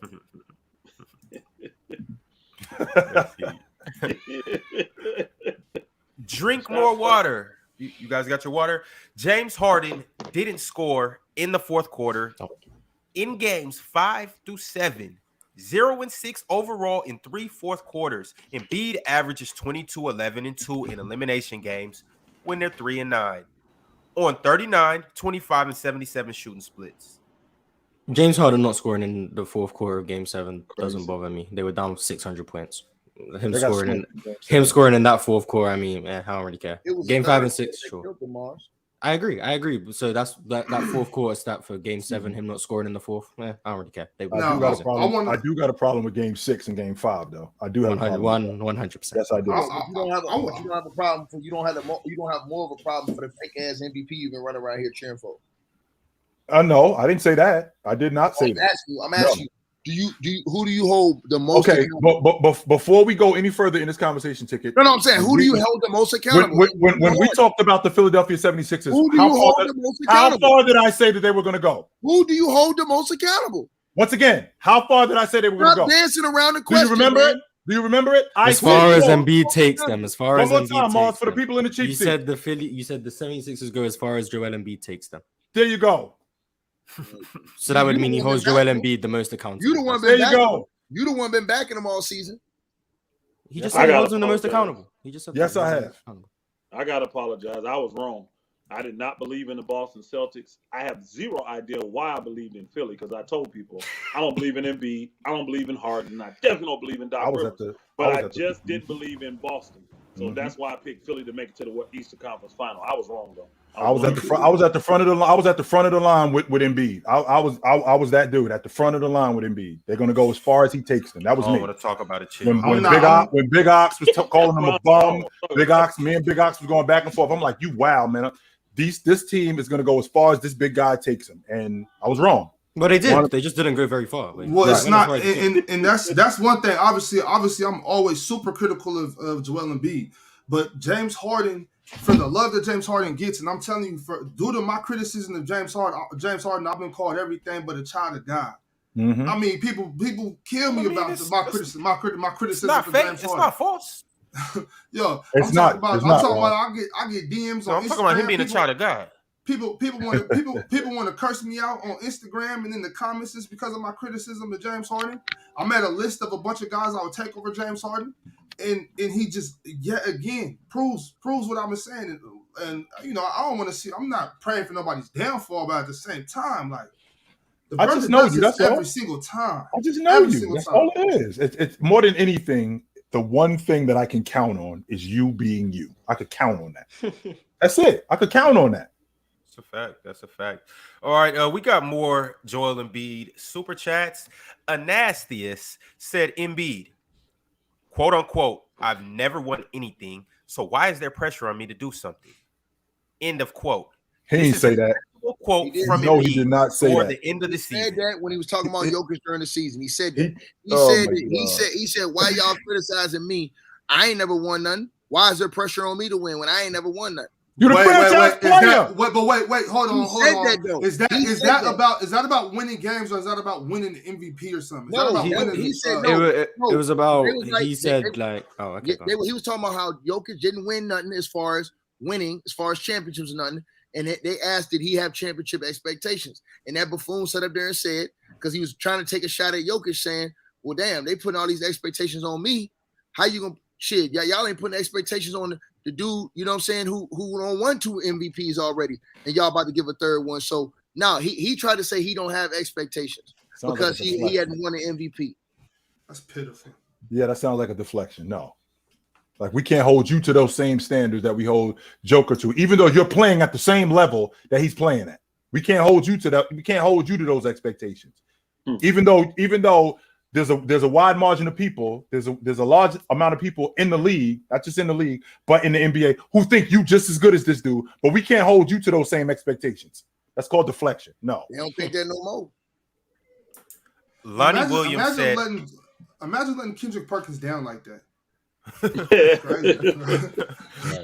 Lonnie Williams said only MVP to shoot worse in a game 7 was Bob Cousy in 1957. He was 2 for 20, 10%. Joel Embiid was 27.8%, 5 for 18.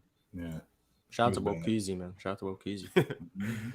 Jakai Price said Steph beat LeBron 3 times in the finals swept him once. He only has 1 win in the finals versus Steph. Hey,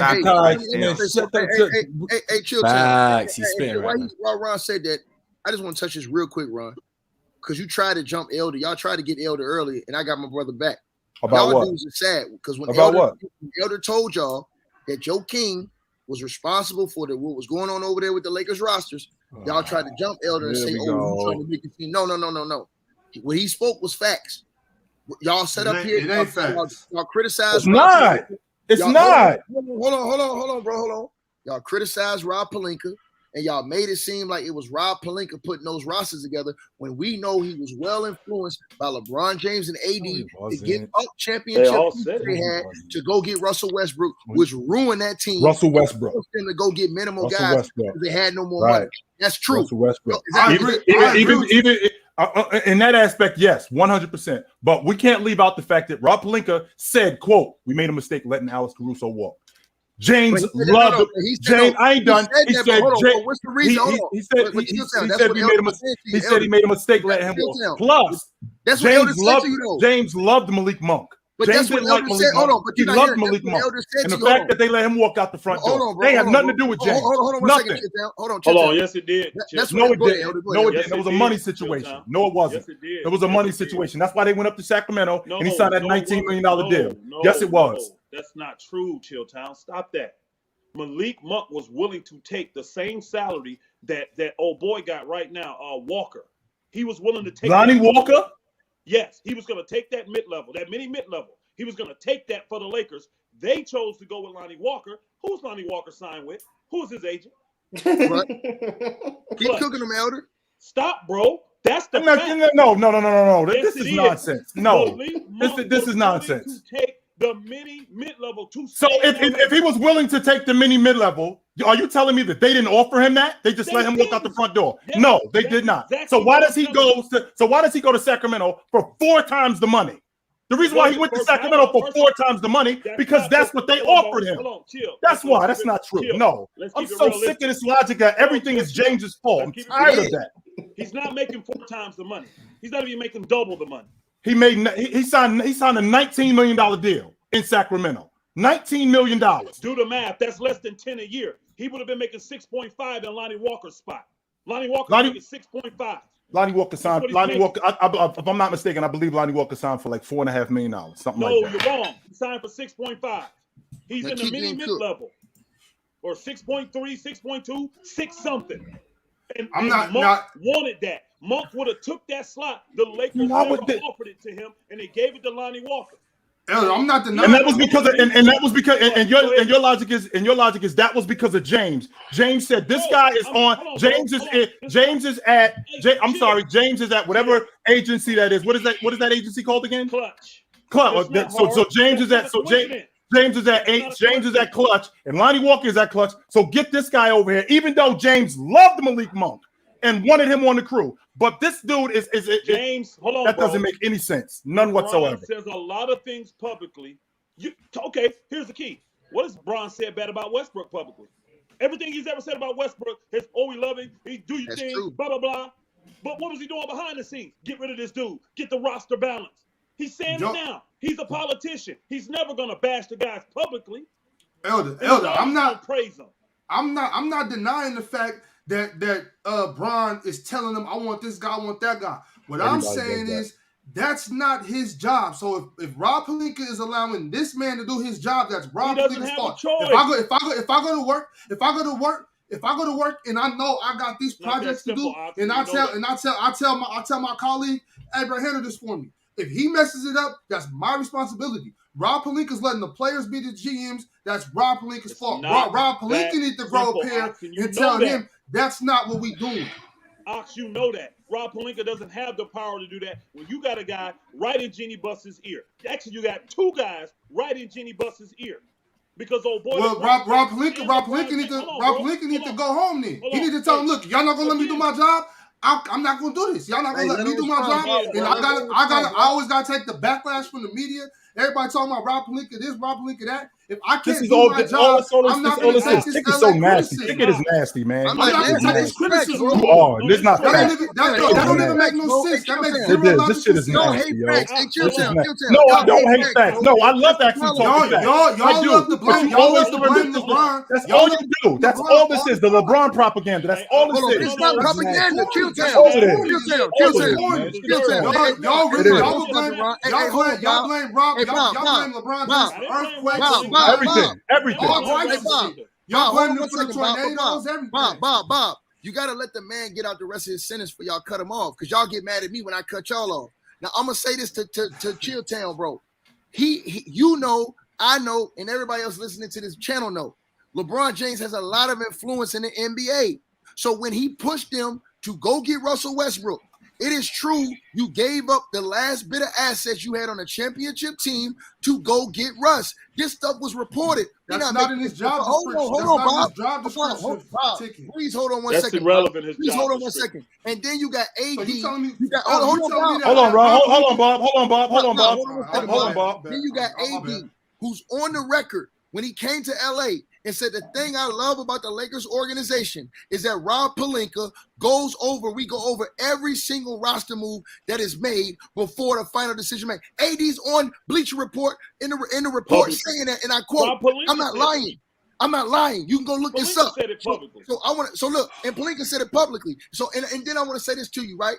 So then we talk about the Caruso situation real quick. Caruso, why couldn't they keep him? Because they had to pay who? Another clutch client. Name who? Horton Tucker, who's no longer with the team now. They ended up paying him, who's LeBron's boy too, and they could not pay Caruso because they paid Horton Tucker. That was Bron's boy. That was Clutch Sports, bro. Why is he in Utah? Hold on, Bob. That's the mistake. Hold on. That don't take away. Hold on, come on, bro. That don't take away from LeBron's greatness, bro. But the truth is the truth. It don't take away that LeBron's a great player. But that's the truth, bro. That's the truth, bro. Hey, listen, bro. Fellas, I gotta intervene. We could talk about LeBron. The truth, man. We could talk about the truth. You gotta get that jock strap out your mouth, Chilltown. Look, we could talk about the truth. We could talk about LeBron as a GM, and we could talk about jock straps all summer. But I gotta get to these super chats right now. The chat's on me, so let's go ahead and dive into them. Jay Nutty said Joel deserves majority of the blame. It's no way a guard is guarding me. It's simple power. It's simple. Power, 5 punch, 5 play. But Harden gets some blame as well because to not score in the fourth quarter is wild. It is. Especially in an elimination game where you got an opportunity to end the team. A pimp named Slickback said, I heard a lot of BS this year about Embiid passing prime to Dwight Howard. Dwight carried the team to the finals. Embiid can't even post a 40-year-old man. I think last night, just so you know, yesterday afternoon, when Al Horford was guarding Joel Embiid, I think he went 3 for 16 with Al Horford covering him. He's always been the Embiid stopper. So that's nothing new. SSJ Gabe said Malik, 2 years, 19 million. Lonnie, 1 year, 6.4 million. Elder, you capped. Not capped. It's not capped because he said 3 times as much. He's talking total. But the problem is that if they would have put Malik in there, he wouldn't have signed a 1-year deal. He would have took that for over 2 or 3 years, the max that you can do it. I'm saying that what he's making per year is not triple over what the other guy's making. He's making under 10, and old boy's making 6.4. That's what I'm getting. Go ahead. Moving along. Let me see. ASAP Don said all terrorists first team. Jordan Poole, Game 6 Klay, Doc Rivers, Mike Budenholzer, and Joel Embiid. So James Harden coming off the bench? Right. I thought James Harden definitely on that first team. He made 2 game winners. Chilltown, same way KD did in Brooklyn. He did have 2 incredible games. That whole team. They had that whole team set. He went to Brooklyn, traded all them dudes for James sorry-ass Harden. And then what did he do? He put him, Harden, and Kyrie together. It blew up in his face, right? So these players have the power to do this type of stuff. The same way he said, I want to go to the Suns and I want to play with Chris Paul. I want to play with Devin Booker. I want to play with DeAndre Ayton. Guess what, Chilltown? That buffoon got his wish and look what happened. He got the hell beat out of him. Just because these players have power don't mean they're not great players. We just telling y'all what's going on. That's the truth, bro. When you a player with power, most of all the players have been able to do it up into the new era, up into the era where these guys have been able to have player empowerment. So criticize them the same way you do him then. Come on. Hold on. We do the problem. The only thing we saying to you is this.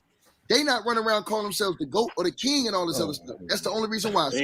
All right. Moving along. Jason the Kid said Mars in low. Iverson is over Harden. Sorry. Harden is the NBA's biggest choke job in the playoffs in NBA history for a superstar. It's not close. Well, we can't just say it's not close. And everybody in the chat room He might be. Everybody in the chat room saying move on. Don't tell me to move on because I stay my ass right here.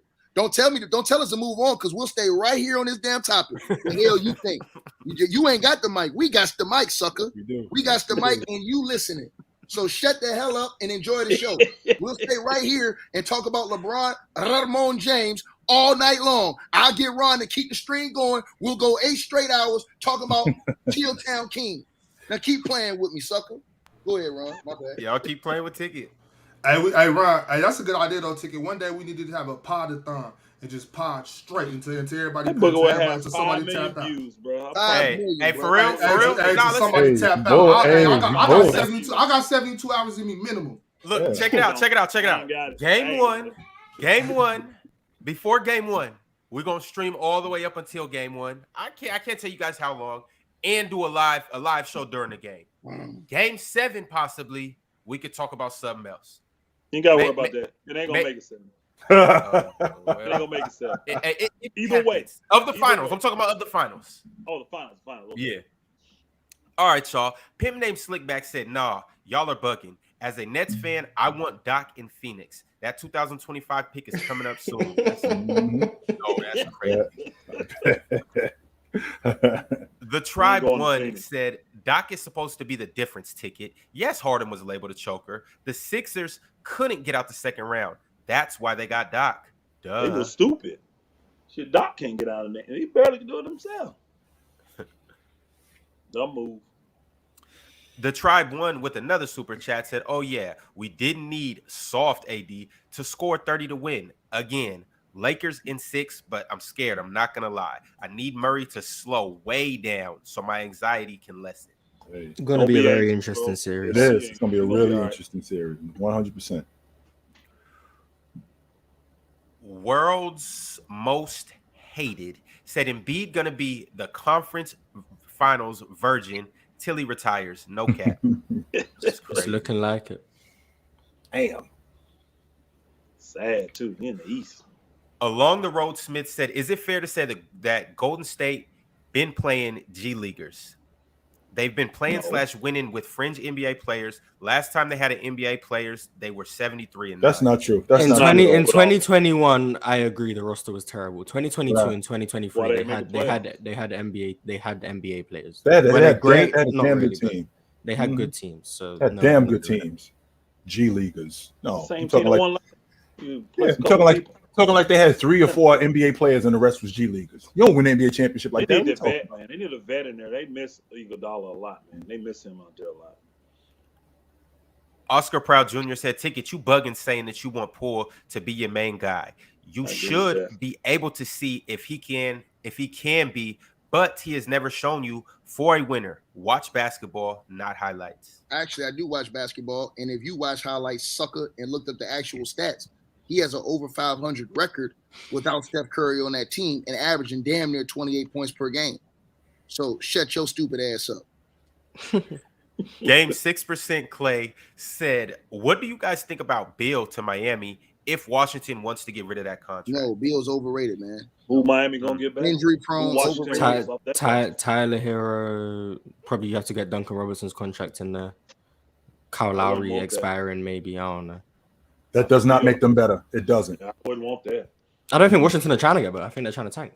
I'm not. Hey, y'all say I'm a stat guy in the comment section. I'm not. I went off wins. I said he has above 500 record without Steph Curry. Those are facts. Look it up. And so what? A ticket is a stat guy. We all are. We care about numbers.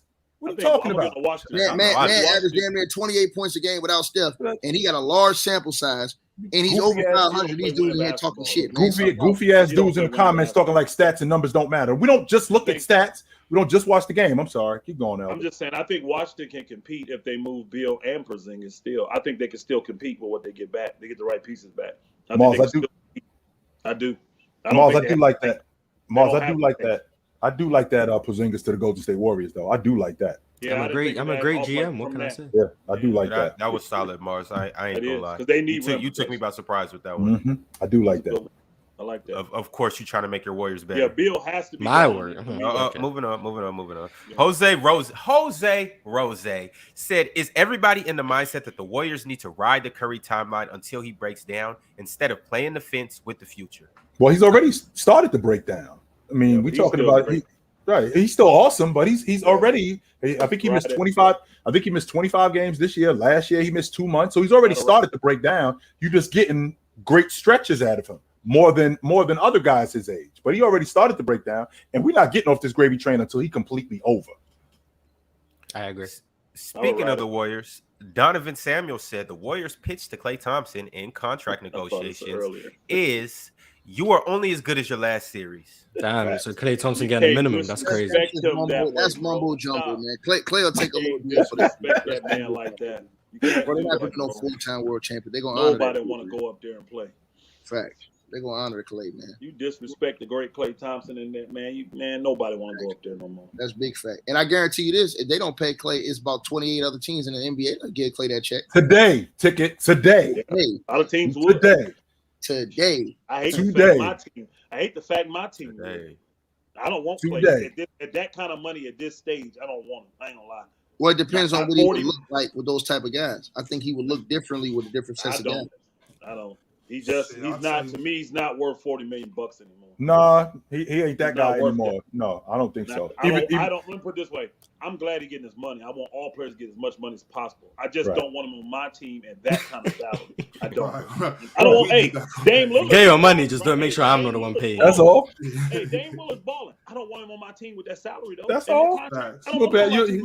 You're a bad chick. I just won't go out with you. That's all. Yeah, I that's know, all it is. I know one thing. I don't think you whack. I don't think you a bump chick. In fact, I think you a dope chick. I just can't go out with you. No, I'm straight. I'm coming with you. You dope. Nah, you got baggage. I don't want it. I don't care if you dope. I ain't paying you no matter what. Klay Thompson love Northern California. Yeah, he do. That's all I'm saying. So if the Warriors don't want him, he starts in Sacramento. Yeah, we saw what Kevin Huerter did. We saw what good. That's what I'm saying. Kevin Huerter go to sleep. He be better than Kevin. Bum can't hit a 3-pointer. He be better than that bum. Got me picking this bum in 3-point contest, and I lost me a bag betting on your team, bro. Yeah, no, I'm sorry about that. Get hurt. Happen again. Get hurt. Moving along, fellas. Hold on, Ron. Hey, Ron, real quick. I'll put my money where my mouth is. What's that? What's that? That was the bet. That was the bet on my Kings. Bye. I wish I had paper to just tear up instead of send out in Cash App. All right, so hey Bob, I got a super chat for you from the perfect person. His name is Mental Insurance. He said, I do blame Doc because the way they were playing offense was just one note. Give the ball to Joel for a one-on-one against Al. Doc didn't make any adjustments, and also I'm disappointed with Harden. Dude is going out sad. Right. I think all that's true. Yeah. Then again, what you call supposed to dominate though? You supposed to, that's what they did with Shaq. Ain't no special effects. Get your ass in the post. We're giving you the ball. Punish this dude. That's what Doc was supposed to do with Embiid. Not having him catch the ball on the perimeter. Go in the post, catch the ball, one dribble, jump hook. His ass is out of here. That's what they should have been doing the whole series. But no, when you trying to post up from the 3-point line, you already beat if you Embiid. Because now they've already won half the battle against you. Because you got to do more work. He should have walked dude straight down to the block, turn, posted up, asked for the ball directly, and went straight up and scored. That's all you do. We can't play like that today, Ticket. That's not the game today. We can't play like that today. I guarantee you, Shaq was in the league. He played like Hell that. yeah, he would be. Olajuwon too. All of them do. I guarantee you, he was in the league. They go right down to the post, directly in the center of the post, throw it to him. He turn around yamming on dudes all night. Shaq is getting a foul, just bowing Marcus Smart in the face. Come on, man. Could you imagine Marcus Smart trying to guard Shaq? He's gonna beg the coach not to guard Shaq if the coach tries to put him on Shaq. He wanted to guard Embiid. That should let y'all know something. Somebody get this dude. Somebody come get this dude. So I'm sorry, Ron. Keep going. That's a fact. David Astillo said, will this be the most toxic series in the playoffs? The analytics, Jokic nerds versus the Bron sexuals, Lakers fans. Let's get that right. If they Bron sexuals, they're not true Laker fans. They just love LeBron. As soon as That's it. They won't be around. Yeah, so let's get that part right. Yeah. It's going to be an interesting series, especially on the panel and all the shows. I'm here for it though, man. Word. I'm looking forward to this series. Yeah, the Lakers in the West Finals. This is dope, yo. This is necessary. For sure. Andrew G, Chill's guy. He said, Jason freaking Tatum. Chill, I'm the conductor of the Tatum train now. I'm allowed because I'm a C's fan. Better than KD. When both not scoring, he's more impactful. Hey, Elder, you know that chick that 1 minute she love you and then the next day she want to break up with you and then the next day she love you and then tomorrow, now we can't see each other no more. And the next day, I love you, let's move in together. And then the next day, come get your stuff. That's this dude. Yeah, that's him. 1 minute he loved Jason Tatum, the next minute trade him, and the next minute chill. You right. Either you with us or you not. B. Which one is it? we got a statement for that. Where I'm from, we call it the wear off. That's what it is. Once that rod wear off, man, the love is gone. That's what it is right there, yo. That's all it is, yo. Every time I turn around with this dude, 1 minute, yo, trade Jason Tatum. This dude is the guy. And then the next minute, yo, chill. He's the man. And give me a break, yo. You either with us or you not.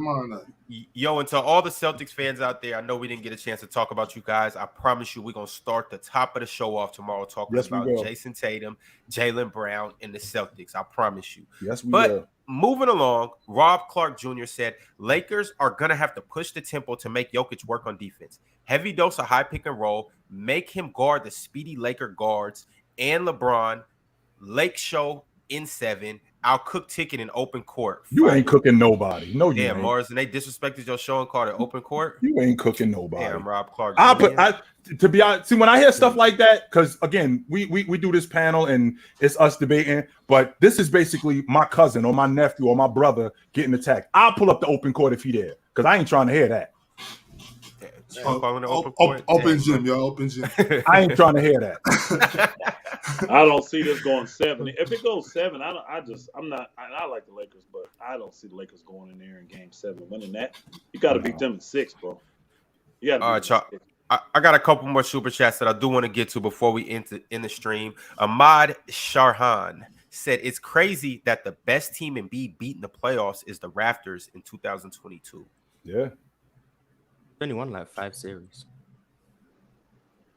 Avion Plummer said, I just don't trust AD to be consistent enough for the Lakers to win the series. At least we know that we can trust Joker every game with consistency. My only issue, Elder, with AD, and it's always been like this, the same thing that I felt like with Embiid is I'm not sure how he's going to hold up physically. That was my only issue.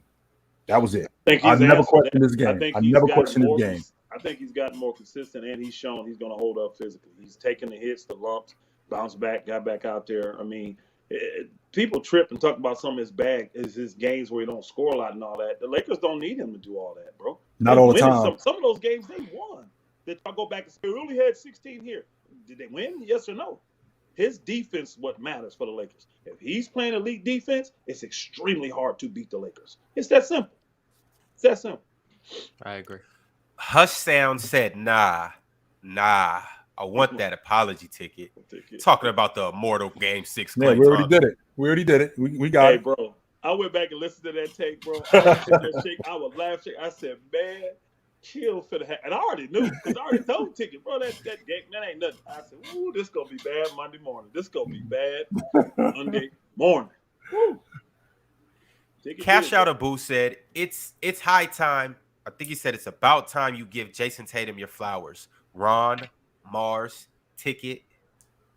Well, I said I'm trying to figure out. I ain't done nothing to Jason Tatum. Jason Tatum's been the same guy I've always had him as. A borderline top 10 player. He called y'all clowns too. Y'all see that? Yeah, like he's still what I said he was for a year. Like I don't know what you want to say about Jason Tatum. Hey Ron, I got to bounce, brother. Hey Ron, I got to bounce, fellas. I'll see y'all tomorrow morning. Take it easy. All right, Chitchat. Yep. Couple more I'm gonna run off, fellas. From Whale, he said Lakers with no Magic were up 2-0 on a stacked Barkley Suns. That wasn't even one of Magic's best teams. We got to start talking more Magic Bird. Taxing Magic Bird more. He wants them to move down the all-time list. Not gonna happen. Move down, huh? Tough shit. Not gonna happen. Anastia said, ironic that Jokic defense kept being pointed to as his ceiling, while Embiid got trashed horrible last night. I mean, yeah, it was obvious Embiid was going to have similar problems guarding in space as Jokic. He just didn't go up against the guards that were able to punish him the same way. When he went up against Tatum, he was one of the best pull-up shooters in the NBA. He got abused. It was nothing surprising. Drink More Water said, another thing about Embiid and Harden is how slow they both get back on defense when things don't go their way. True. Yeah, their transition defense isn't good. Lakers got to pick up the pace. Bry Nation said, would Philly be unserious enough to hire JJ Redick? I wouldn't be surprised. That's a Philly move, too. That is amazing work. Hemp named Slickback said Bob Myers deserves way more smoke for this roster construction.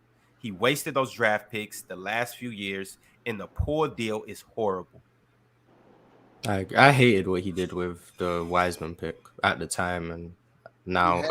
Poole, man, because the way Poole was playing, if you'd have lost him, you had to sign Poole, bro. So the Poole signing was not horrible. Because if you lose Poole, you go to a different team and shine. Then what y'all gonna say? Oh, why you ain't keep Poole? Come on, he can shine. He just ain't gonna win. He may go and score a bunch of points. Will he get a chip though? So I'm not gonna trip if I get rid of. I'm talking about going forward. I'm saying there ain't too many Steph Currys out there, anyways. I'm saying going forward, he was a guy that you had to keep. You don't get a guy like that and then don't keep him after he's averaging damn near 20. No, I think they kept him. I think they did right by re-signing him. You just moving forward to keep your championship window open. You have to move him. That's the piece, and Kuminga, because they just don't fit. You have to move those pieces. If Curry, let's say Curry's got 3 more really good years, right? You got to move those guys to get the right pieces in there to work with Curry. We've seen now these pieces are not good enough to get us out of the second round. We can't keep them. So you're talking, what, $40 million of salary right there between those two? Or close to it? You see what I'm saying? Got to move them and get the better pieces in. Use that money wisely. All right, fellas. We're going to go ahead and bring things to a close right now. We will be here at the same time tomorrow. Not our 5 Eastern time. We're going to be here like literally at this time tomorrow. Y'all make sure you tap in tomorrow morning, 11 Eastern, 8 Pacific. Also, you see right there pinned at the top of the chat is this code with the panel. Go ahead, click that link. Either download the app or go to the website. We will match up to $100. Also, we have a $500 giveaway this week for everybody who signed up last week. But as for next week, if you sign up this week, you may be entered into a contest for more than $500. So we'll just have to see what happens. On the way out, what you got to say, fellas? Holla at me, Ron. Yep. Philly in 2024. Philly in 2024. Nothing, Ox? Oh, Wax on him. Got you. All right, y'all. We out. Appreciate you for pulling up, Elder.